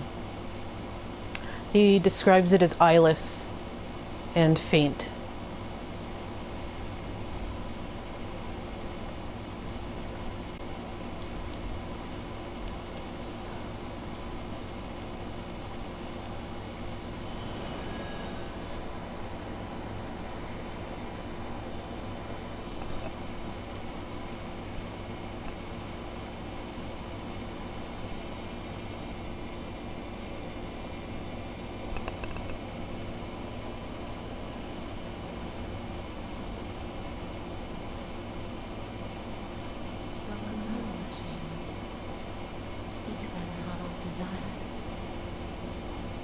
So let's give her the eyes.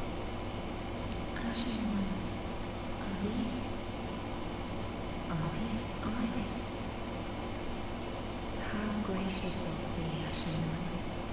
The very things we firekeepers have been missing. Ashen One, my thanks for the eyes thou'st given. But firekeepers are not meant to have eyes. It is forbidden. Even if I don't do Secret Betrayal, I do this anyway because the song is better.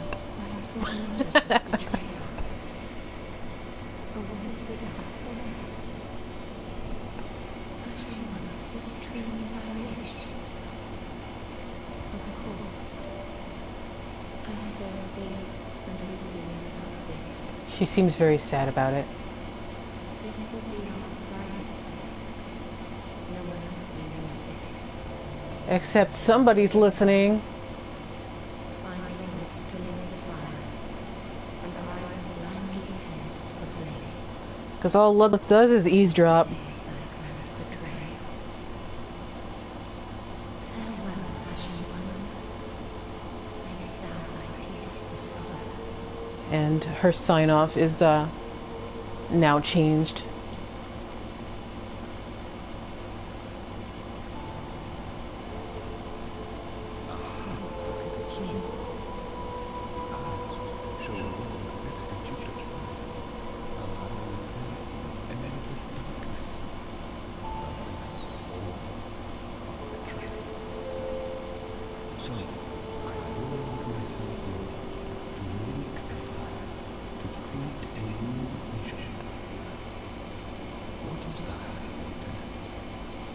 So Lilith is definitely trying to counsel you because he can hear.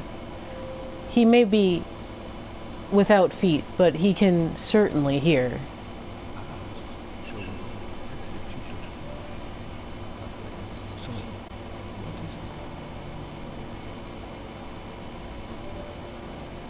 I totally forgot about the dialogue he has when you have the eyes in your possession, and he tells you about that we found it. So he took those eyes.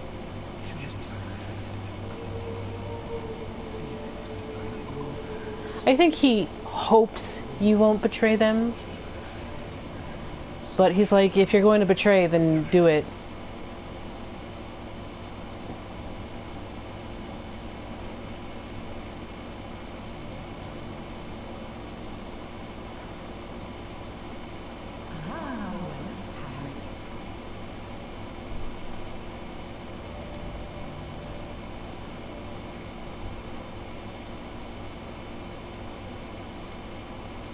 I really need to start buying out armor sets.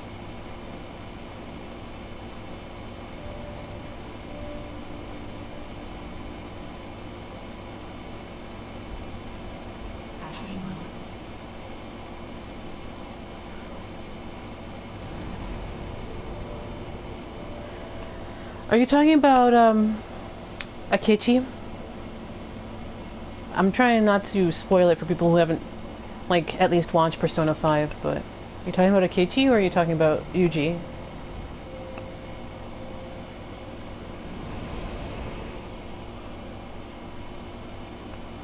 I cringe every time they say Sakamoto. Oh, Haru? Yeah. The axe murderer, Haru.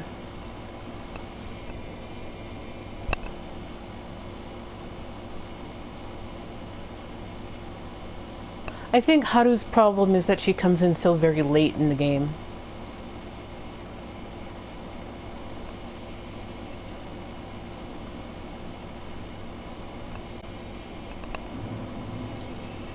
So, I'm back here. By the way, I think I haven't read a couple of Souls, so we're probably due for that. Soul of the Dancer, one of the twisted souls steeped in strength, used to acquire many souls, or transposed to extract its true strength. The Pontiff Sullivan bestowed a double-slashing sword upon a distant daughter of the formal royal family, ordering her to serve first as a dancer, and then as an outrider knight, the equivalent to exile. Soul of Consumed Oceiros. Soul of Oceiros, the Consumed King, one of the twisted souls steeped in strength. used to acquire numerous souls or transposed to extract its true strength. Oceiros went mad trying to harness his royal blood for a greater purpose, leading him to the heretics of the Grand Archives, where he discovered the twisted worship of Seath, the Pale Drake. Soul of Champion Gundyr. Soul of the Champion Gundyr, one of the twisted souls steeped in strength, used to acquire many souls or transposed to extract its true strength. Once, a champion came late to the festivities, and was greeted by a shrine without fire and a bell that would not toll.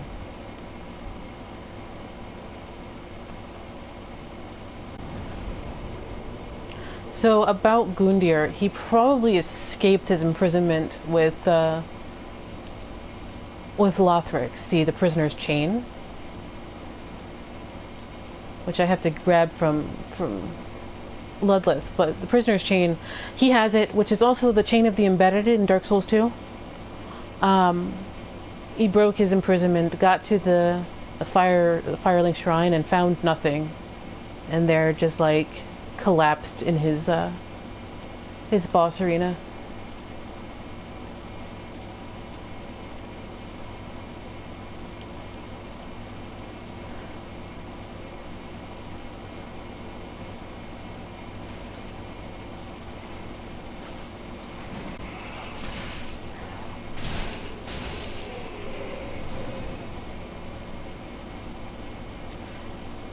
Let me know if you guys want me to summon you in. I think I will not hit the ember quite so yet.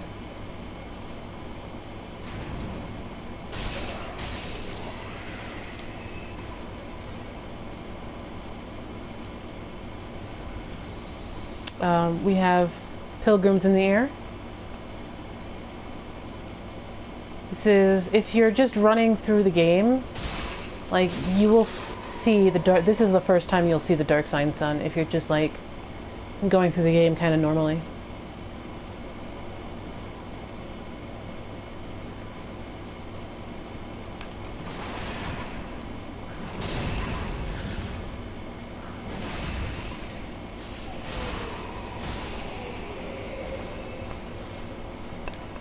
I think when I came through here the first time, I was by myself. I wasn't even streaming, and I was like, gasp! Even though I think I saw it when I was watching the Japanese streams.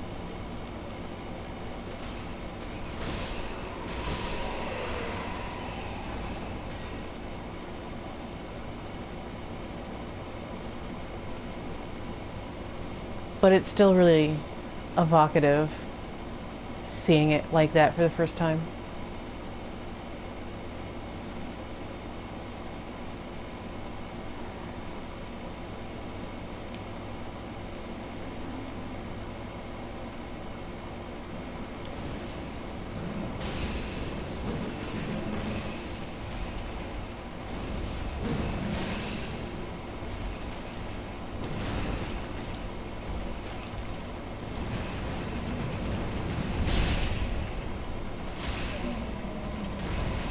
Yeah, buffing does can actually hit, and it does cause damage.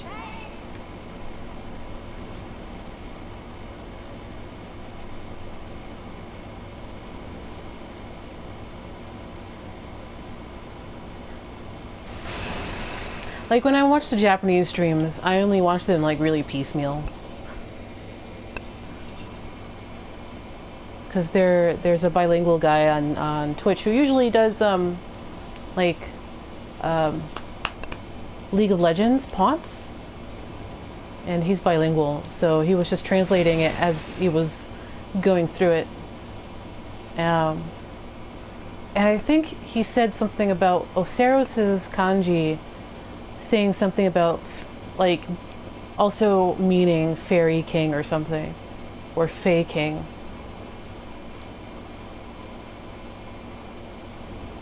Something about fae and fairies. Like his kanji also means that.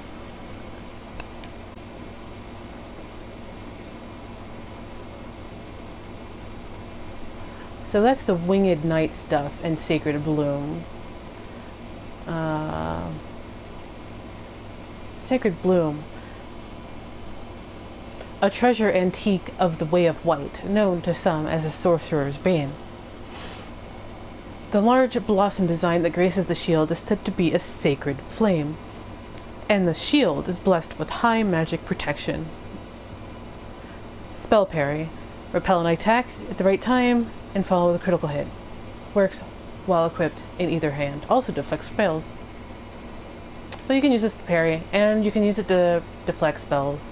It's very pretty. It's probably the prettiest of them. And also blue. You know what else is blue? That one. And these two. Also blue. I'm still kind of working out a theory as to why they use that particular blue to mean clericness, but there you go.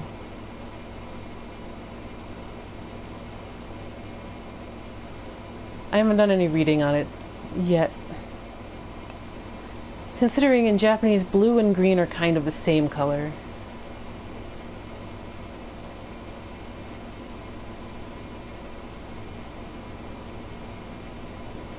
It more accurately means like pale or something.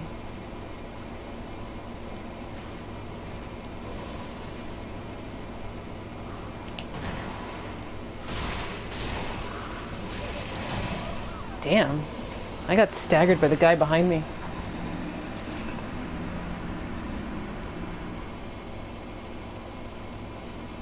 I think the deep's blue is a different shade of blue.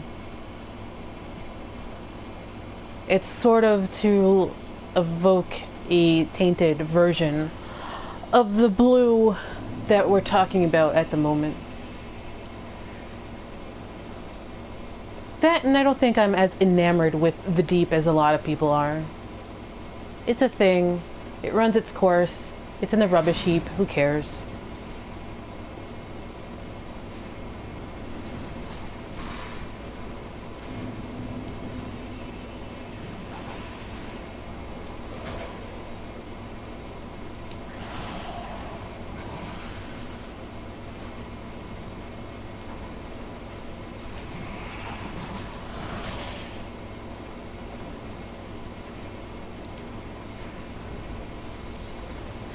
It's not so much separating them, but they're like making the deep its own shade of blue is probably meaningful in that it's like a perverted version of the blue that we're talking about. Damn. That guy's a hero. Hey, Loki. Not the Great Axe guy, the other guy. Hero. Hi, Loki. Say hi to everybody. Come here. Oh, Loki.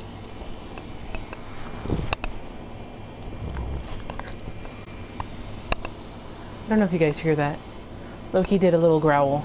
And he was like, "Stop petting me, I want to go to sleep."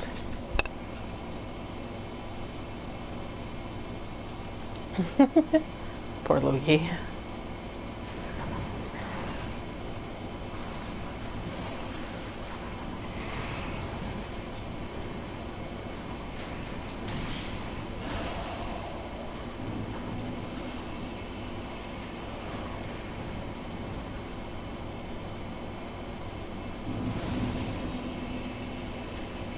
Alright, we're here. Who did that? Jerks.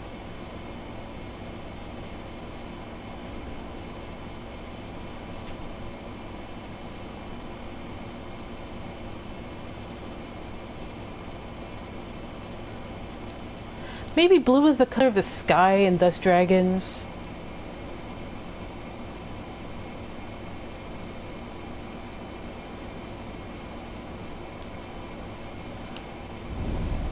Because it is a very specific sky blue they all use.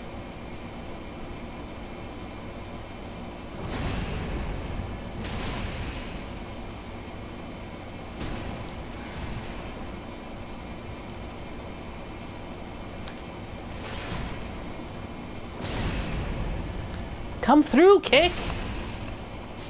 Come through. And the dragon scale is blue. The Dragonscale Ring. It is the same blue as pretty much everything else that we're like mentioning.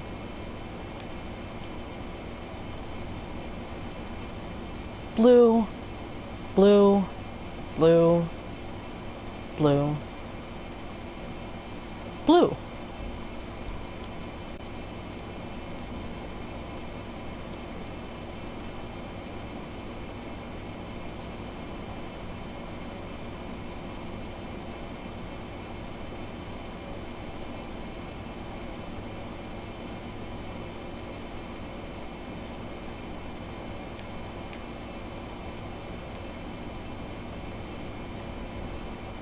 Here's a symbolic death of Lothric.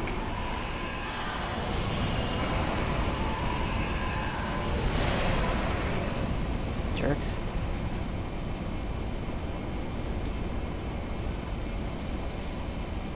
These guys are the symbolic death of the state of Lothric. Because they both represent the twins Lothric and Lorien. Man, I'm not sure if I'm going to be doing any damage at all.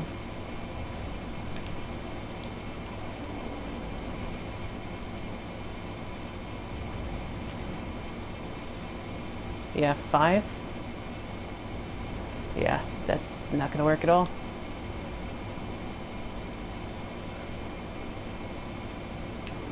I guess I'm just going to do this the intended route.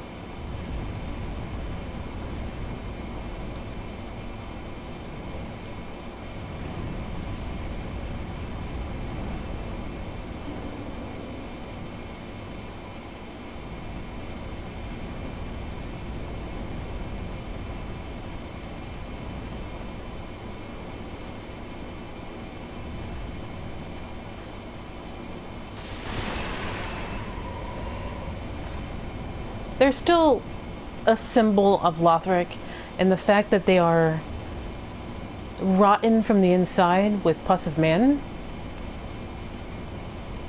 is probably symbolic about all that.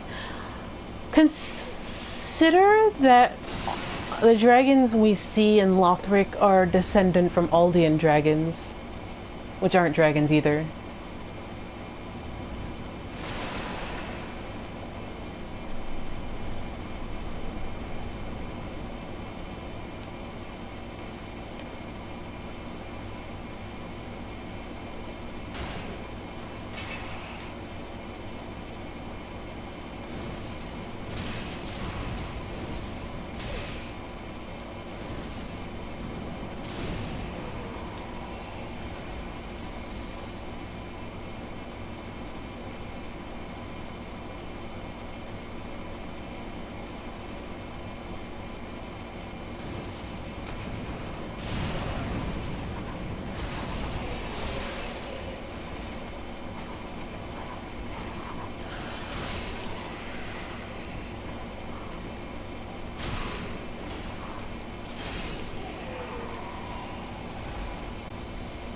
Yeah, like, they're not archdragons, they're probably wyverns, but they're still really symbolic of, like, the pride and the soul and the heart of Lothric, and the fact that they're rotten away, and that you kill them eventually is, like, symbolic of the fact that Lothric is dead, and it's not really coming back.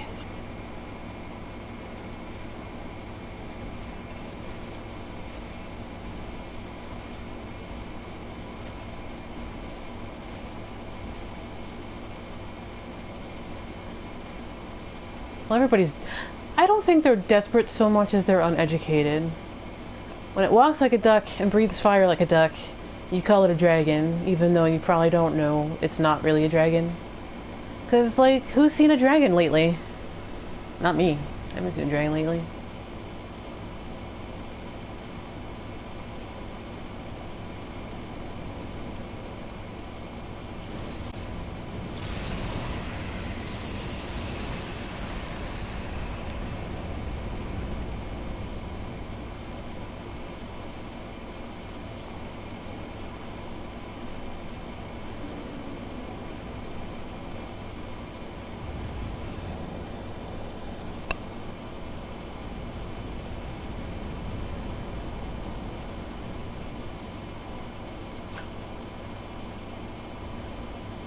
Let that baby boy hatch. Let him live his dream. I had to take this off. It's not working there.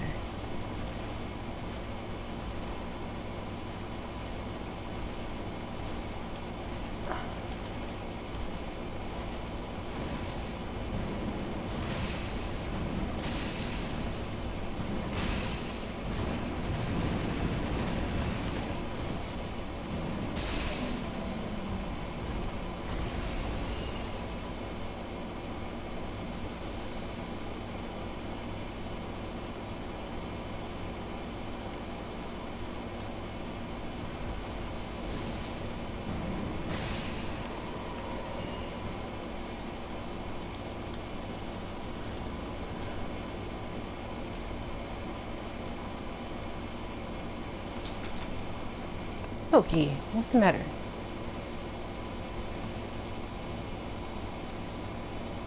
Alright, so we're pretty much through with this area.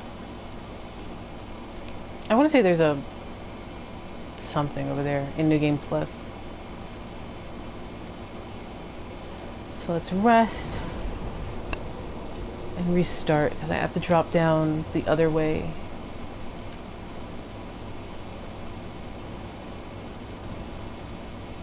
Frames, please.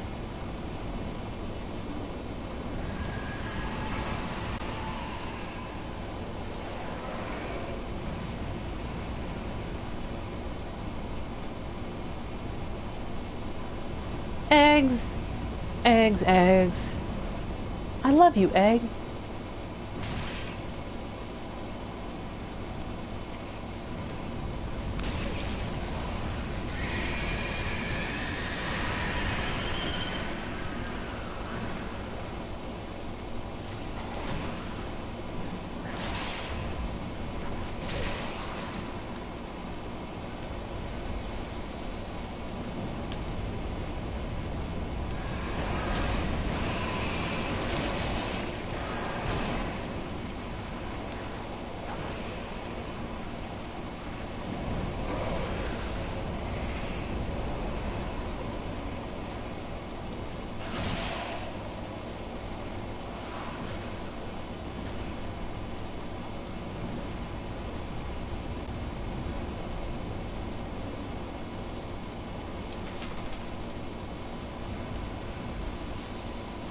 I hate that little section.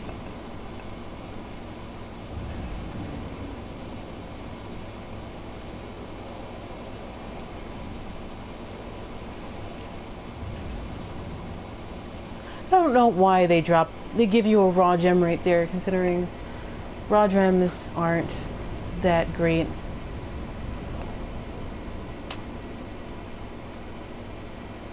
Do I want to kill the dragons first and then come for this Erythal Knight, or do this Erythal Knight first?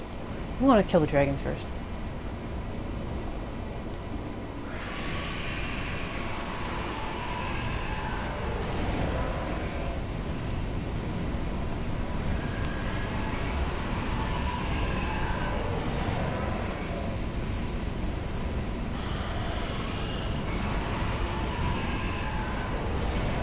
Are you like quite done? No?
Oh, for heaven's sake.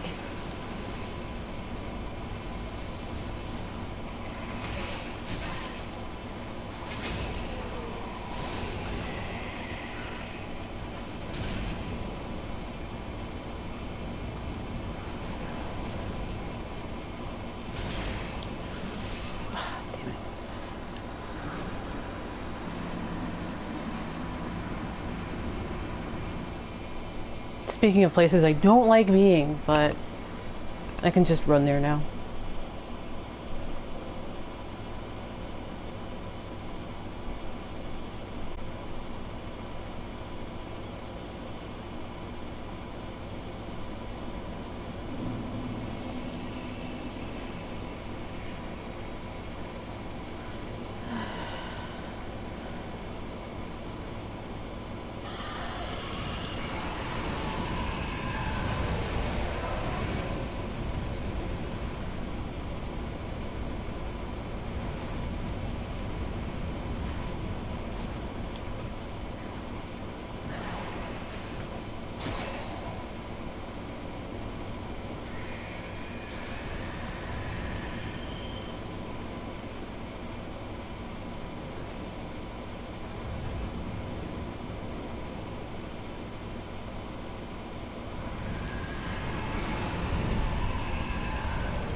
This is super Boletaria.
And that pretty much takes care of both dragons, although there's still a Pus of Man. Like, the Pus of Man on the white dragon is still kind of about. In my opinion, this dragon that you kill first is Lorien's dragon, and the white dragon is Lothric's dragon.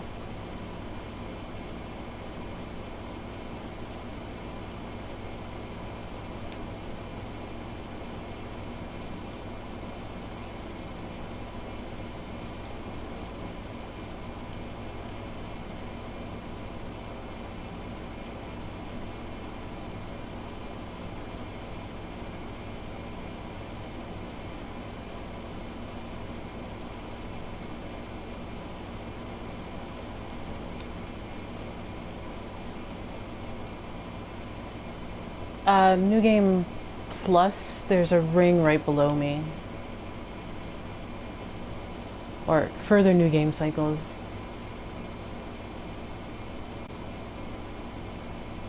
Frames, please. You can see the blood splatter from the Pus of Man. Looks a bit like oil. Has that kind of that purple reflect.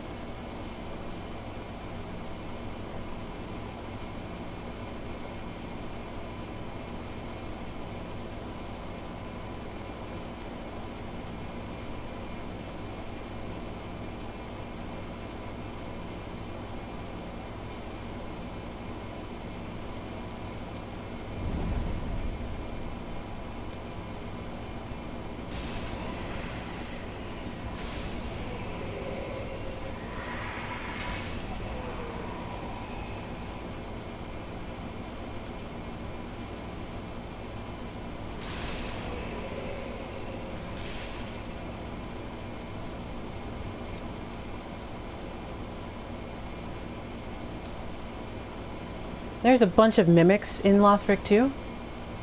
Well, starting with this one.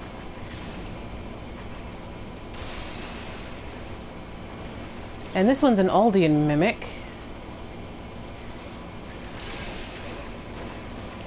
Which ate me for some reason.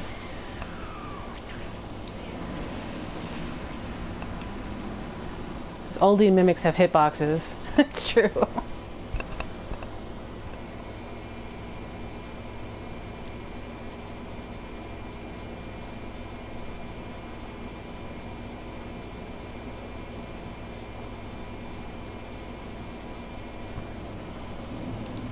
Stupid mimics. Stupid sexy mimics. But now that the dragon is dead, we can just go straight. And come up this way. And pick up some stuff. And yell at Lothric's dragon.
Don't you leash, dude?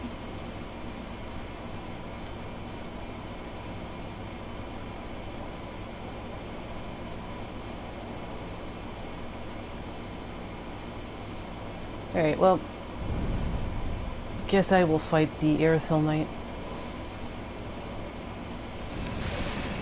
Or, you know, die to it. That's cool too.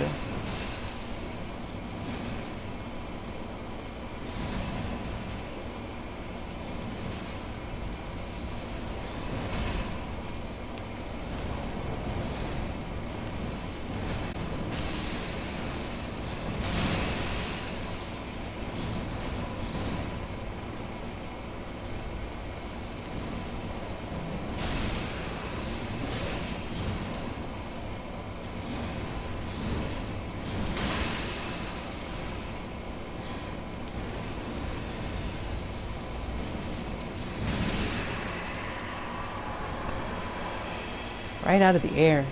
Jeez. Aerithil Rapier here is pretty good. I haven't actually used it myself.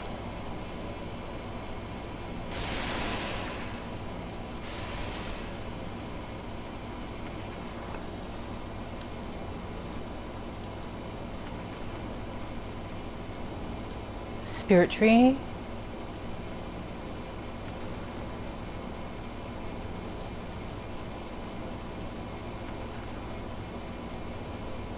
Twinkling.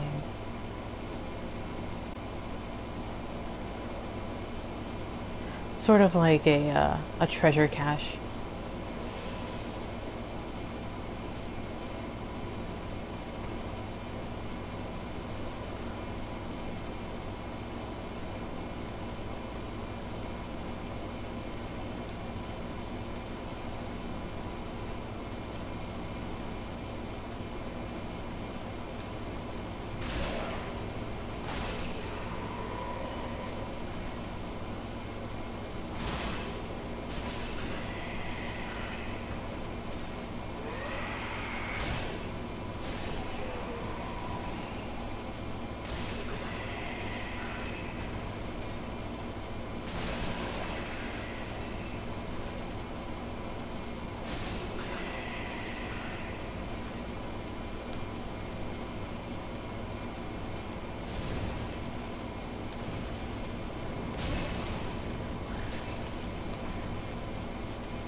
Lots of Titanite scales in Lothric Castle.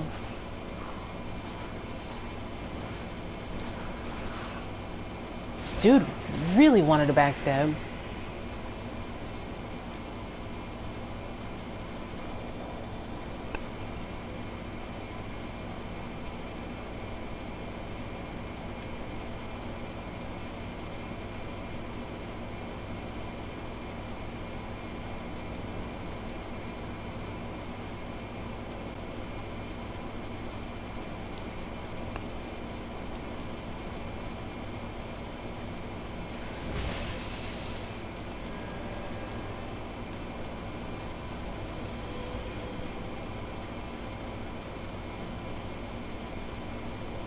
There's your next boss.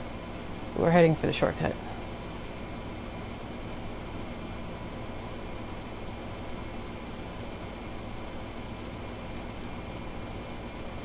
Oh right, wrong one. Wrong shortcut. Might as well pick up my stuff here.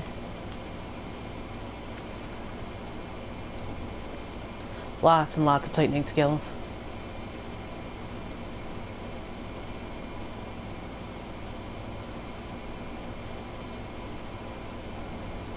There's the RTSR.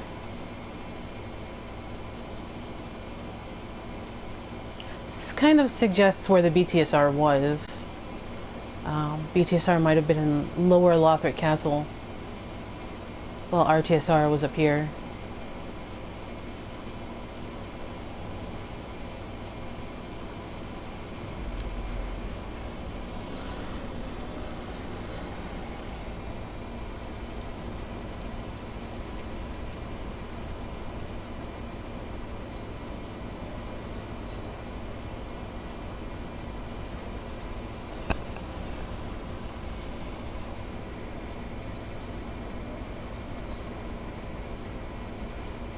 I like how a lot of the red-eyed guys are praying in their idol pose.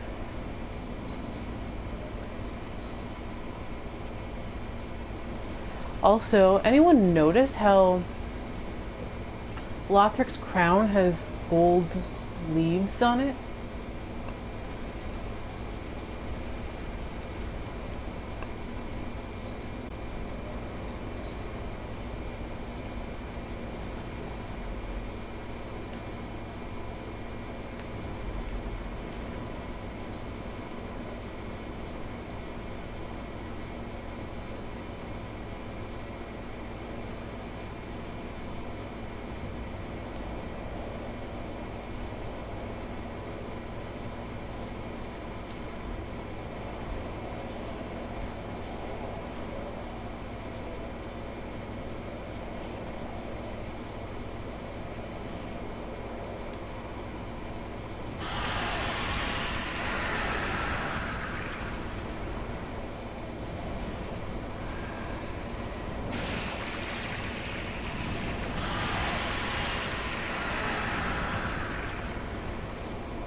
Nope. But it saves on FP when I get there.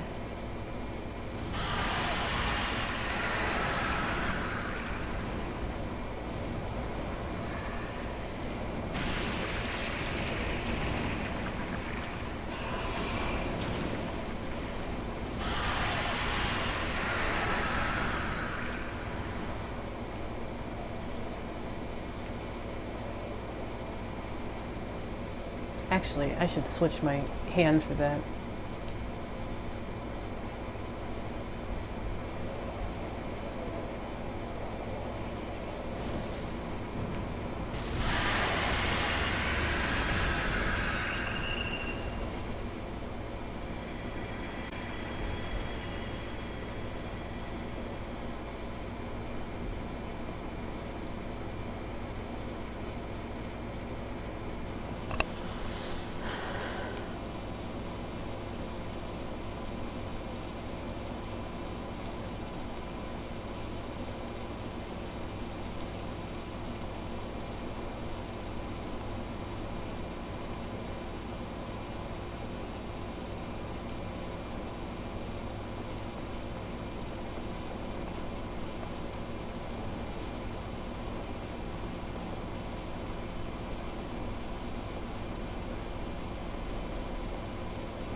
Ow.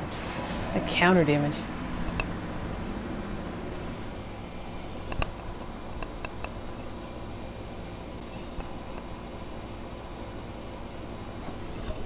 Counter damage is always going to kill you.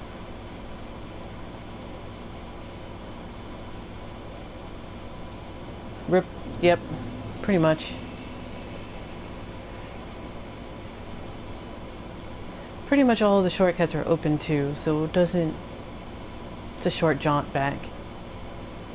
As long as the Sacred Oathed Red-Eyed Knight doesn't kill me.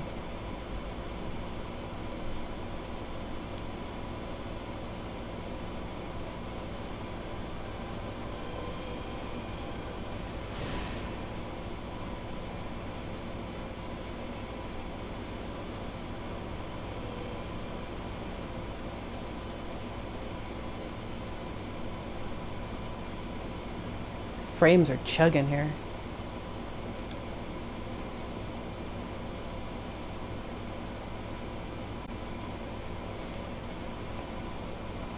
I hear PS4 Pros are going to get 1080p 60 FPS streaming, which is neat. Grab my souls.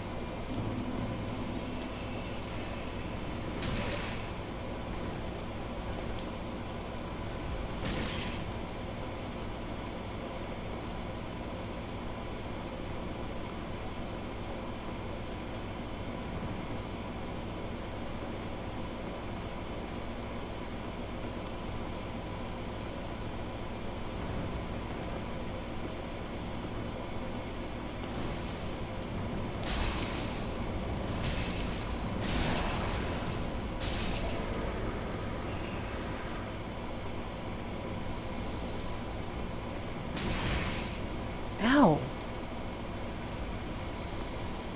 And them archers, they hurt.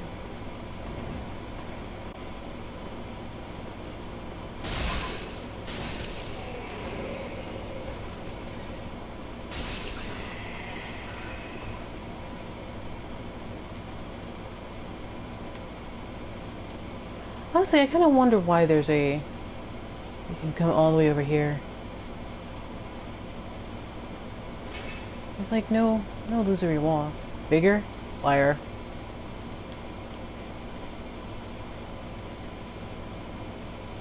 Yeah, like Lothric Castle is like shortcut porn the entire way.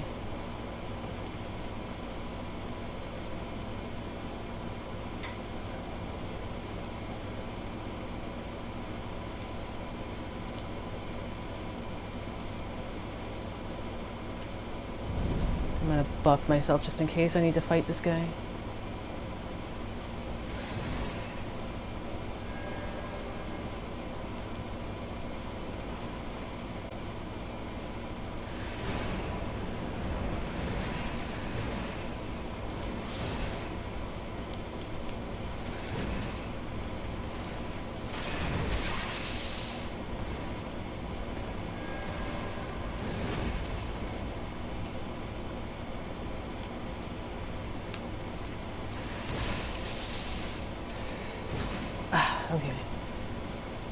I'm just gonna hide up here for a little bit.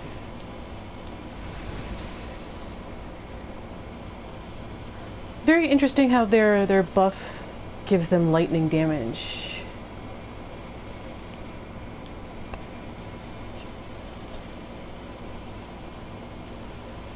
These guys.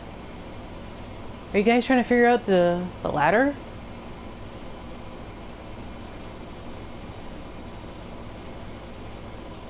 That guy gave up. This guy will never give up. I wonder if I can survive this fall.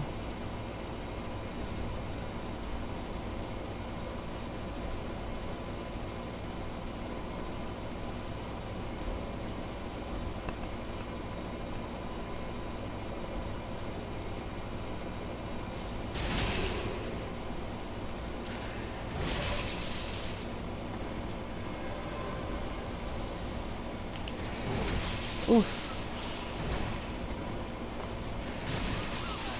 Yep. I could survive the fall, but...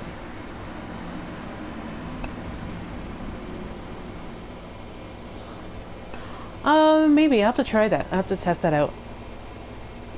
Because those guys have, like, lightning buffs, and I'm not sure what the damage is from the blue cape guys.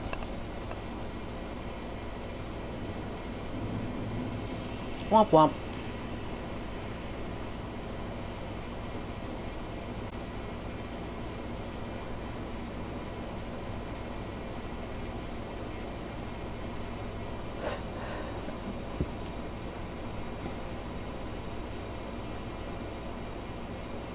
Trying to pick up the gesture, man.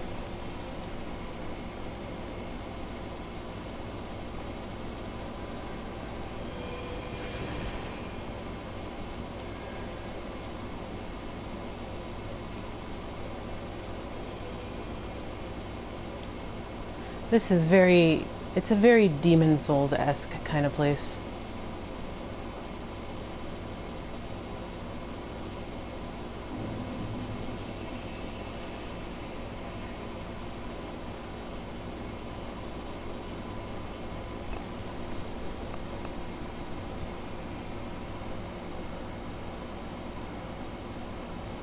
Oh, we're talking about the blessed weapon that the knights actually use on themselves, not the Sacred Oath thing.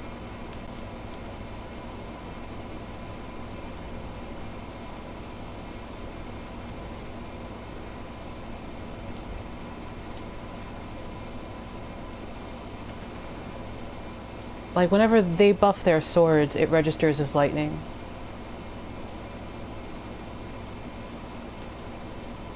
Let's go grab some of this stuff down here.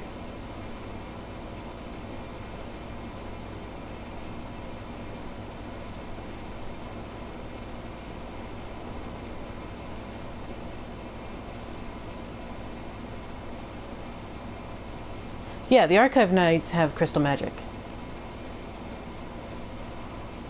We were just wondering if different knights have different buffs depending.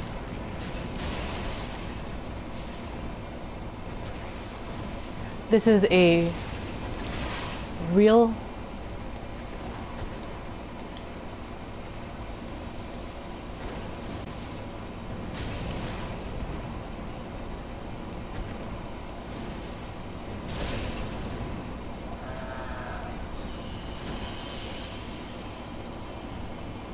It's a Sunlight Straight Sword, which is nice to just have equipped, especially when you're co-oping.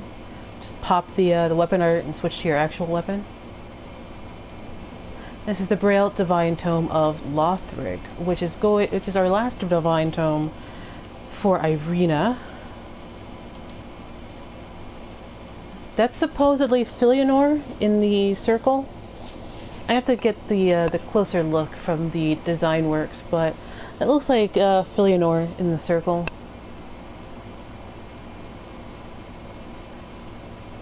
A sacred braille tome from Lothric, filled with miracles for use by knights. Give to a storyteller to learn Lothric miracles. It is said that no paladin inside Lothric Castle could fall, owing to the divine protection they enjoyed. Yeah, like, I think there's a bigger image, a higher res image on Designworks. I have to look it up again. But it is a woman inside the circle. It kind of reminds me of Philinor.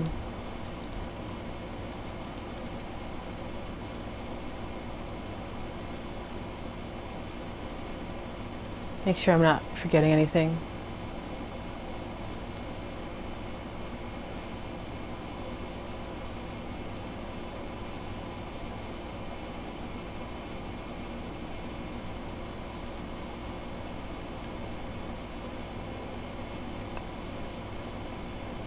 Yeah, she's kind of a handmaiden. Sold for political... given away as a political marriage.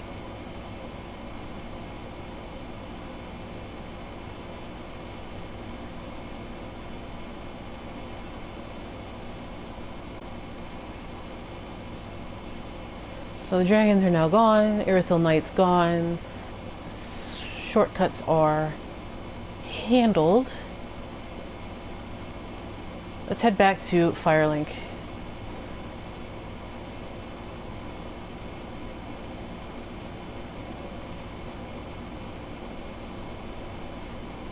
This looks like a big boulder dropped down right here and then rolled off.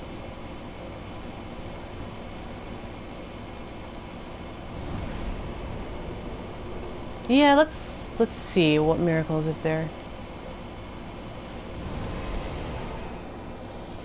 I think the Gertrude miracle is found in the Gertrude cage, though.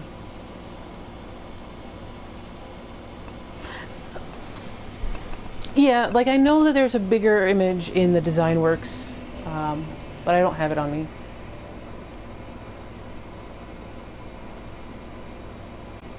Welcome home, Ashen.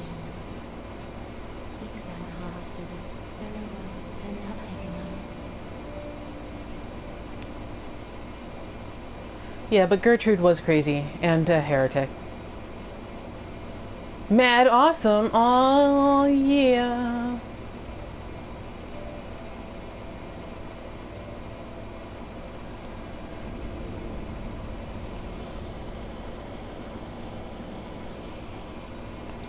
I can't believe for this build, Intelligence Faith have to go to 40.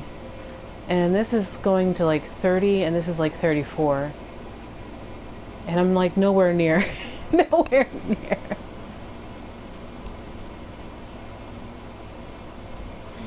Alright, let's do a couple of deliveries. What do we got?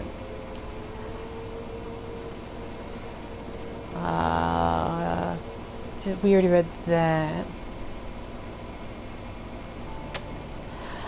The Winged Knight twin axes, paired beheading axes, wielded by the Winged Knight who swore themselves to the angels. This is what you're supposed to use for a Meralda build, but I actually don't like using these weapons, so I switched to Yorm on my Meralda build. Because there are two of Meralda's axes, rather than just the one. These axes, more befitting of an executioner than a knight, are indeed fit to fit the human body. Speaking of executioner axes, Creighton's axe is for executing, like the real life version of Creighton's axe is also for executions. Funny thing about that is I was watching the final episode of The White Princess, finally, and they used Creighton's axe to execute Teddy. And I'm like, hey, that's Creighton's axe.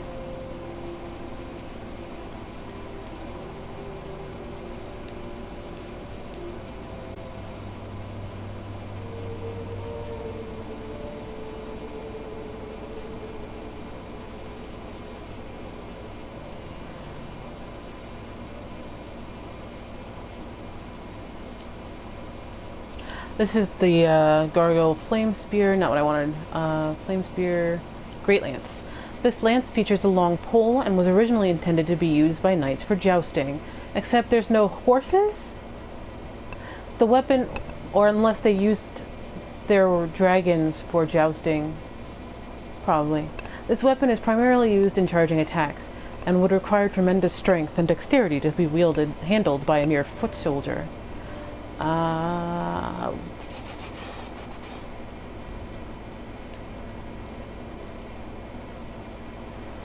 sniper crossbow, long-range heavy crossbow used by Korean snipers. Its lengthy base makes the aiming difficult, and accurate usage requires a trained, dexterous hand. I think that's what it says in Dark Souls 2, also. Like, it doesn't really change that much. Spirit Tree Shield, which we picked up.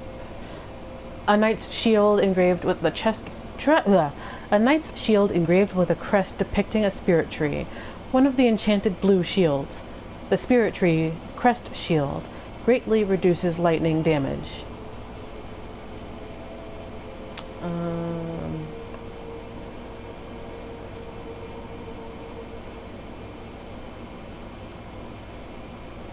We also picked up the Knight's Ring, ring engraved with the portrait of a knight, increases strength. In Lothric, the knight has long been considered one of the 3 pillars of the king's rule, and were thus allowed to rear dragons.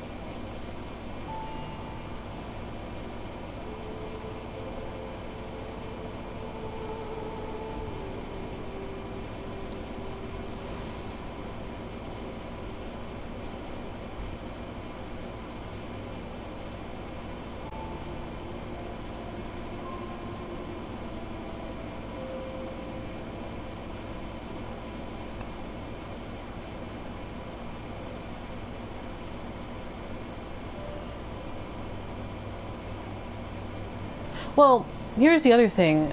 Lothric is in the Abyss. All of Lothric is in the Abyss. Like, the entirety of Lothric is in the Abyss. The only thing is, the only place that the Dark Sign Sun's light doesn't reach is the Untended Graves.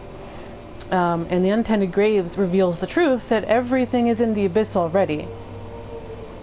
So maybe Gertrude saw Dark Lurker and was like, hey, I like metal albums, let's make metal albums together, and so she did.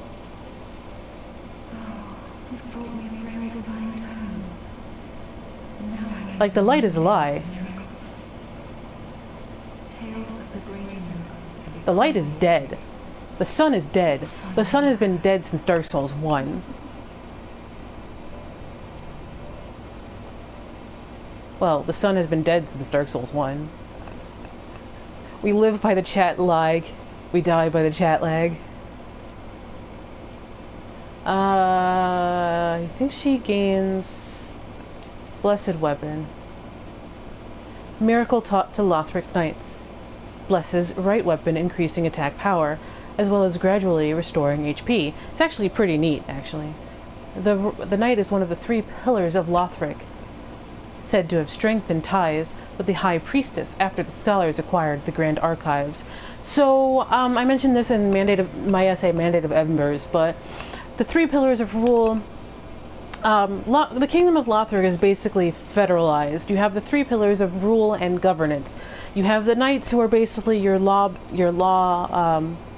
keepers, and your martial arm, and your military.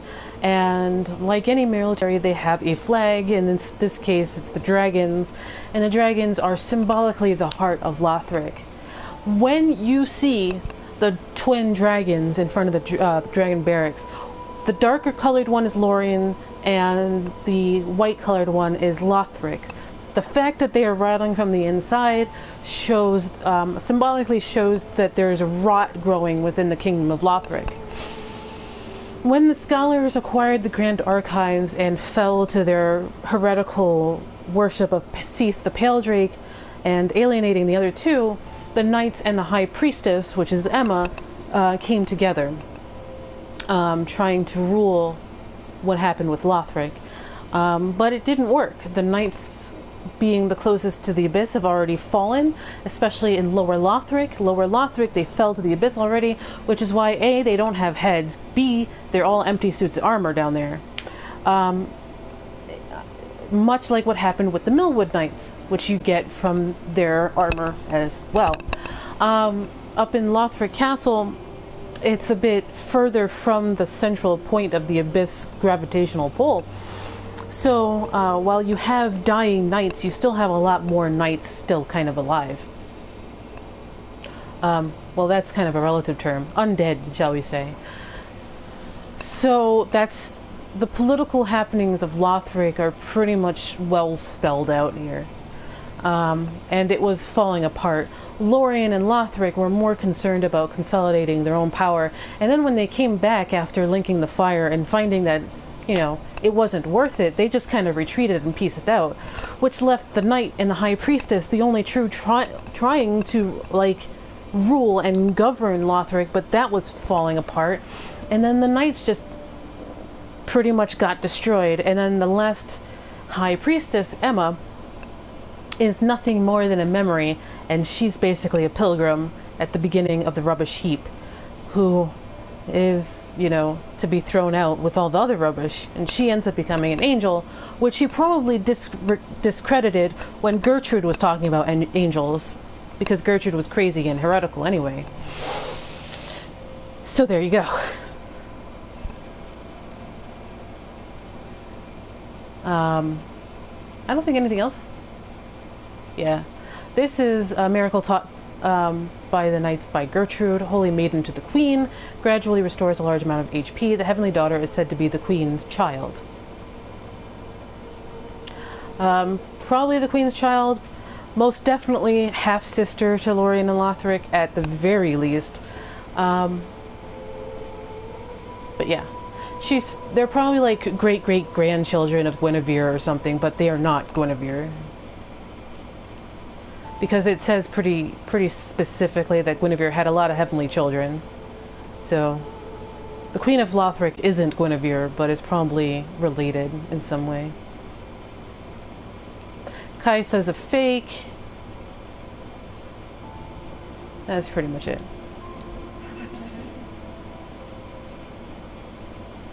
Yeah. Although, this kind of looks like Dark Lurker, except it's black and Witch Isleth.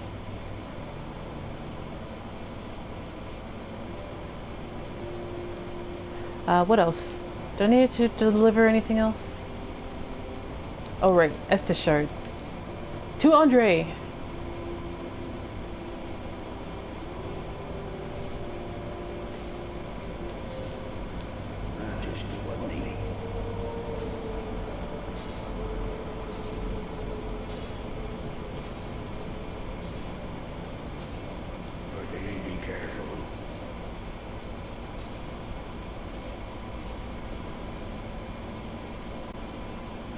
Okay.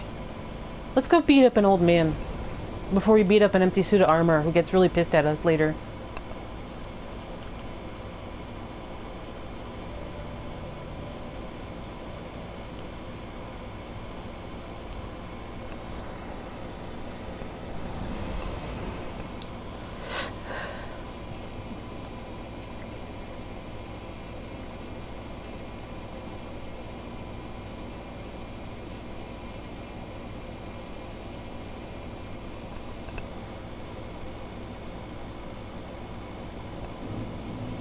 This is a great shot, too.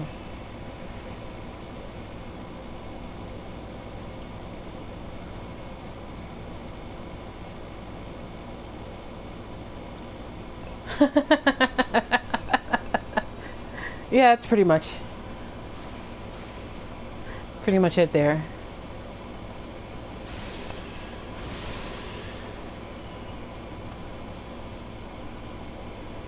What is my rings?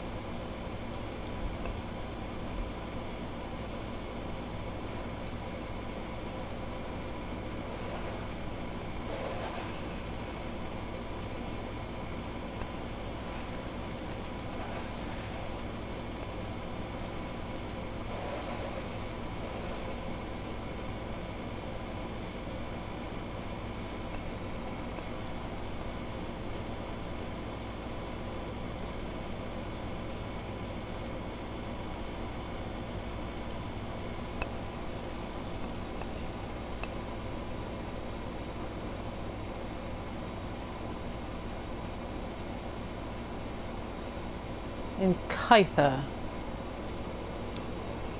Not all she's cracked up to be. I finally found you. Just as I promised Greirat. Remember?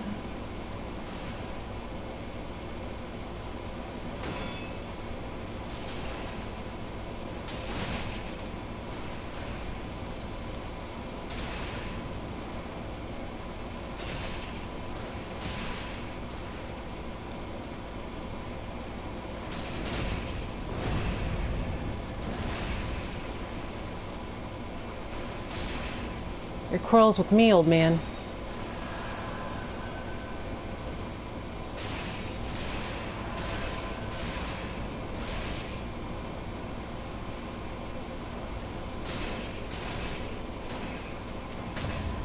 Damn it. He got me. Oh wait, no, I'm still alive.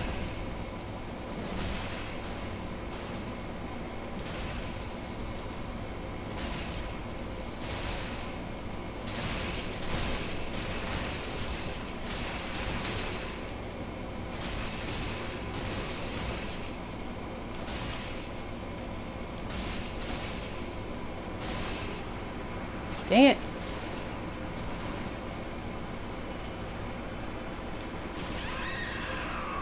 Jerk.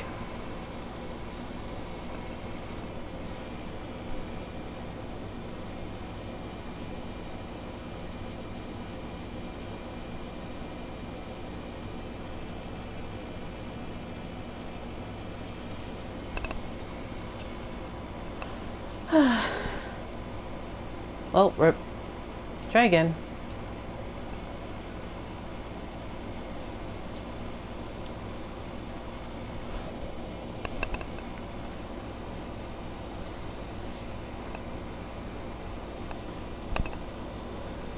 Playing smart? That's for losers. I finally found you. Just as I promised, Grandpa.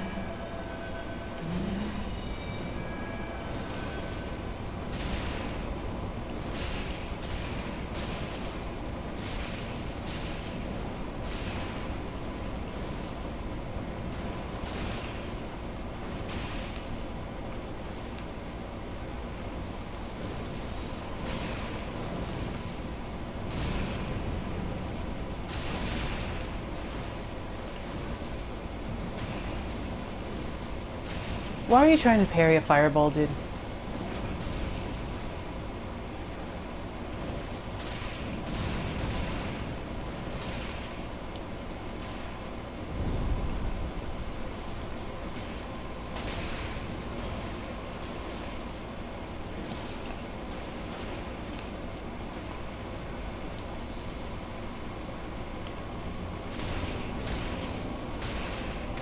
Thanks for the warmth, jerk.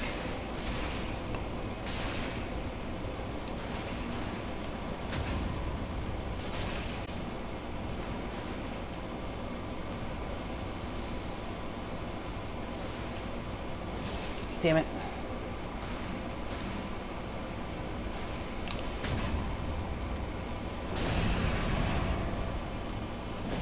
Oh, he's got BTSR.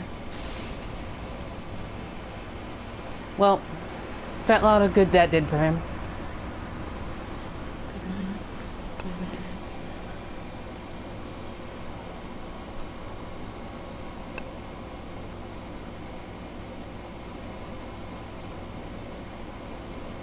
Warmth.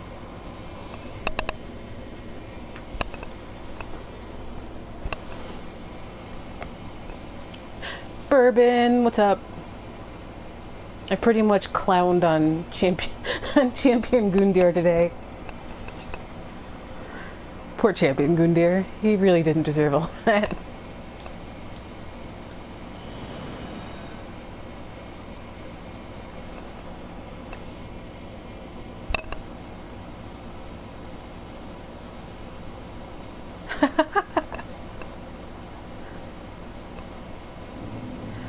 So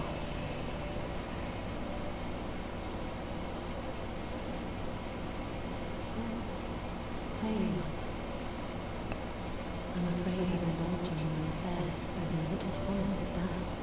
My sincerest thanks for your assistance. At last my grandfather will rest in peace, and I can die. But there is one last. May I take a vow? To serve as a knight. Oh, I am most grateful. I, Sin, still hereby serve as your faithful knight. Wherever, whenever I need. My loyalty shall never waver. Blessing of the moon on your journey. If I may ever be of assistance, I am your knight. forever in truth. Blessing of the moon on your journey. And so now she is our knight. See if there's anything new I can buy from Carla. I can buy rapport. Don't stir any. Don't worry. I'll stir up all of the trouble. Wait, what? I think the last thing we're gonna do today is attempt Dragon Slayer armor.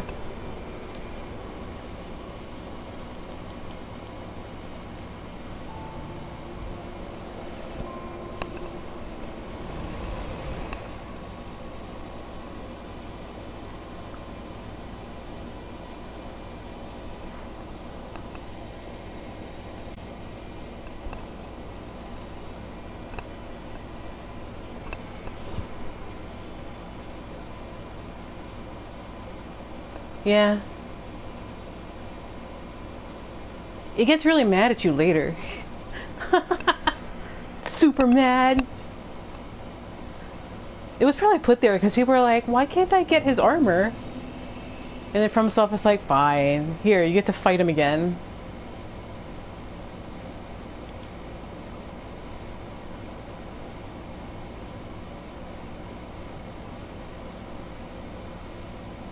Honestly, I don't really mind. I kind of like fighting Dragon Slayer armor. But I like fighting guys in armor.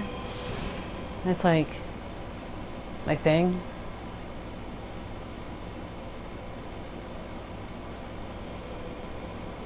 We put a plume on Ornstein's armor. That's the best thing.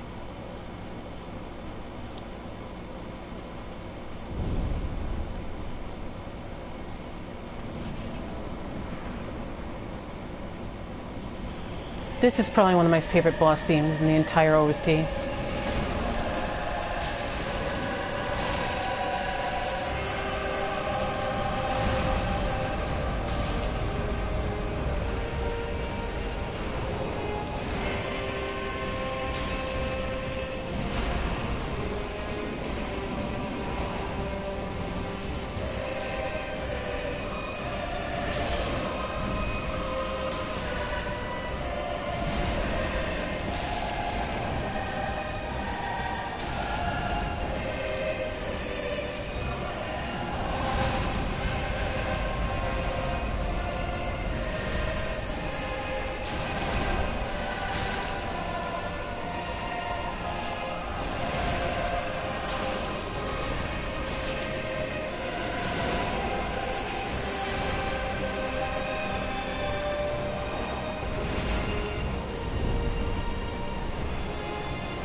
Couldn't see anything.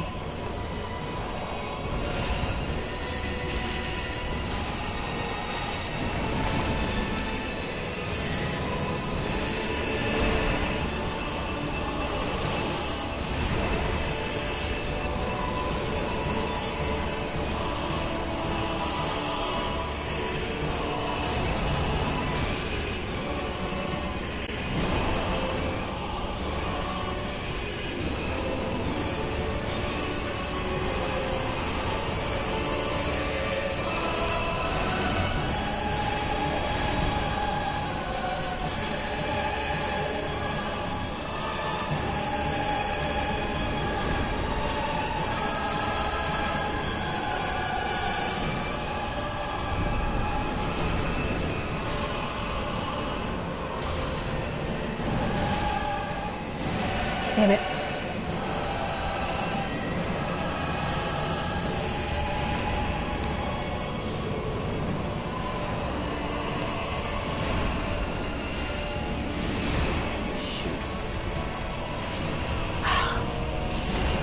And with the smack! Pilgrim!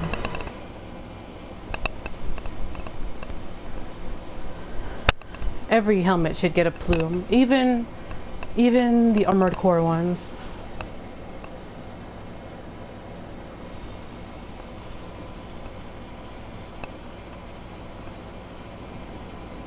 Like circled a whole bunch of times. I should probably Ember for it.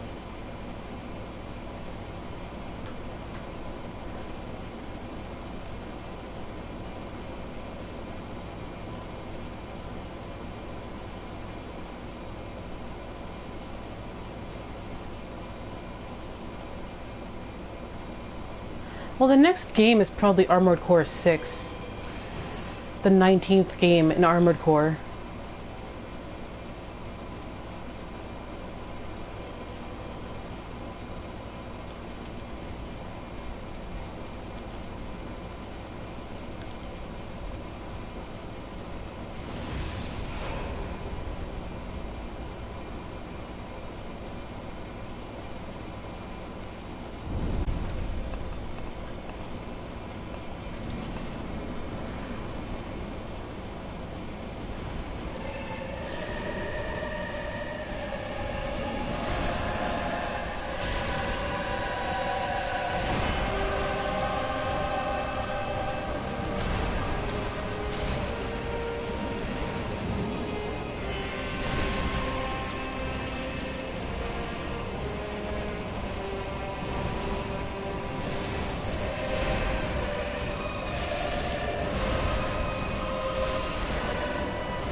Well, okay, that works.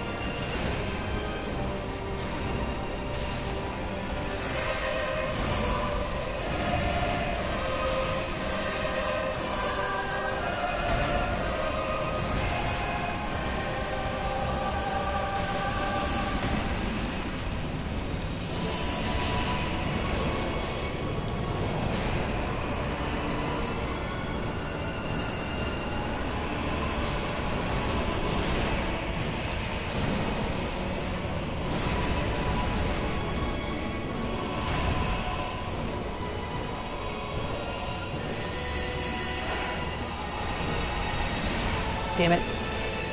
I reacted too slow. Yeah.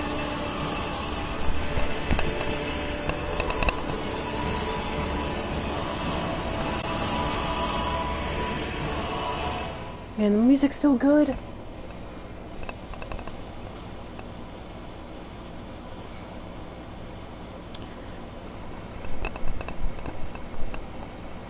Ornstein and yep.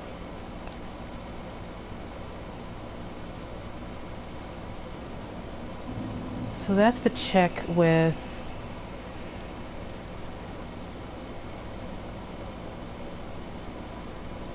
Chaos.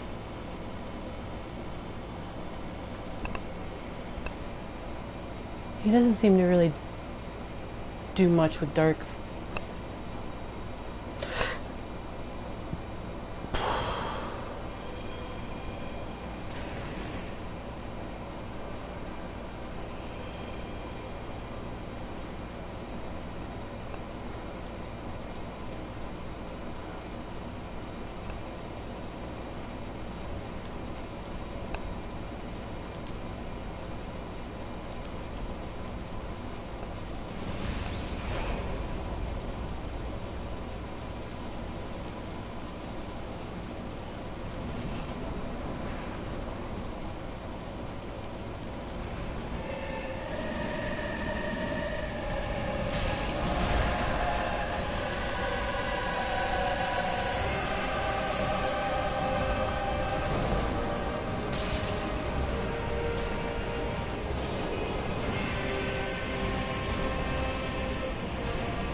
Damn it.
Bye. What the? You jerk. You. I'm glad you're dead over there. You, over there. Yeah, that's right. Disappear.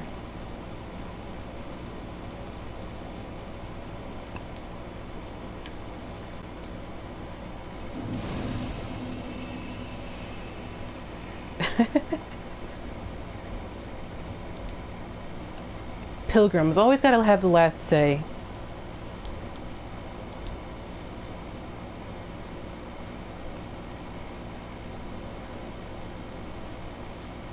Yeah, I really like fighting Dragonscale Armor, but he seemed to like not give a crap about my damage, so I had to go into full sorcery mode, which is like a lot of just bagging up and just chucking sorcery at him.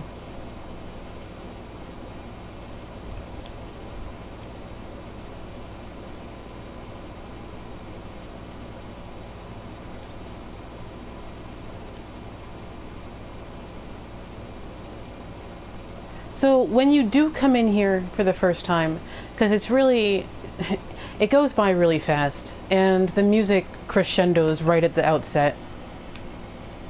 But there's a couple of things you see when you start this boss fight. You see probably the King Pilgrim just kind of perched on the armor, and then when it starts, the King Pilgrim pops straight up in the air, and the armor starts up. The lighting is specific to that fountain. And then you've got half-melted people along with your Framped and Cath statues. Like, especially this guy. Looks a bit Cthulhu-esque. But he's basically melted. Or conversely, he's turned into a tree.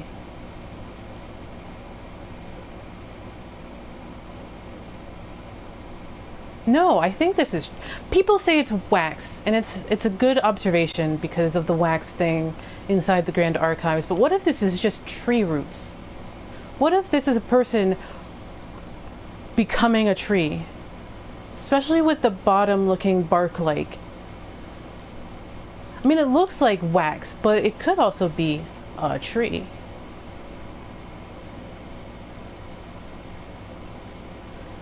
And like, for the longest time, I thought it was wax. And like, maybe they're tree roots. Maybe it's tree people instead.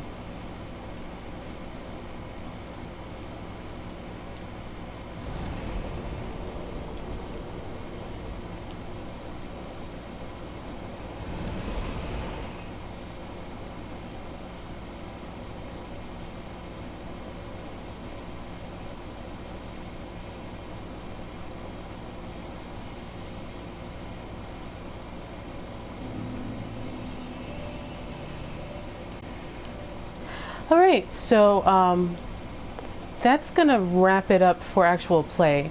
Does anybody have any final thoughts, observations, questions, remarks, blah blah blah?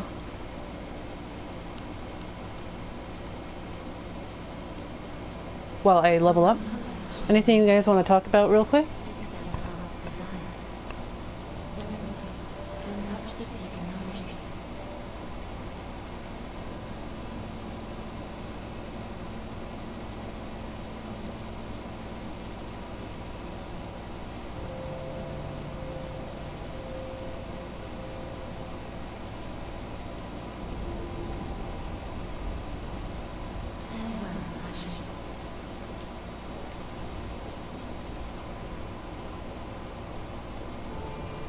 444, that's not bad, but I guess he was just resistant to dark and fire.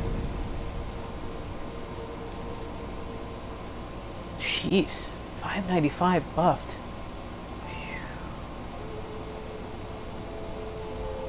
Jeepers. I don't know. I'm Pyromancer. This build is a Pyromancer, so I have like no idea. Let's read that soul real quick too, while we're talking about it. Soul of Dragonslayer Armor, one of the twisted souls steeped in strength, used to acquire many souls or transposed to extract its true strength. The Dragonslayer Armor, controlled by the Pilgrim Butterfly, lost its master long ago, but still remembers their sporting hunts.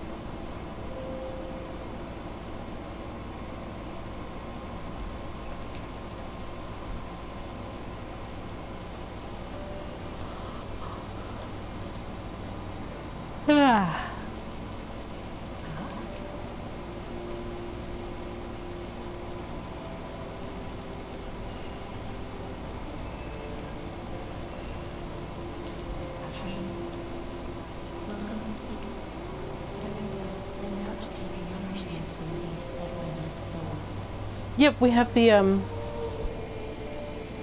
gesture and stuff. Nameless King, by the way, is the only boss I've never soloed in this game. By some dint of serendipity, I've always had like a friend be like, "Hey, can you help me with with Nameless King?" And then I'm like, "Sure." And then they'll help me with Nameless King. And they're like, "Hey, you haven't done Nameless King yet on this character. Let's do it." It's always kind of been like that. So for some reason, I've never actually soloed Nameless King.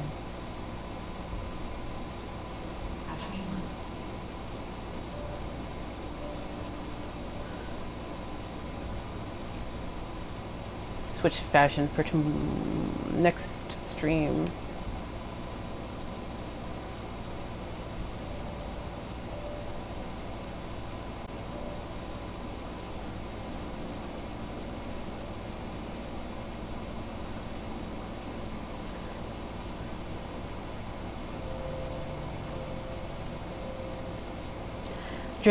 Dark Souls 3 is basically Cape Souls.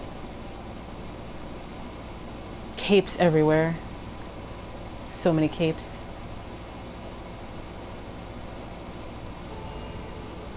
Alright, guys.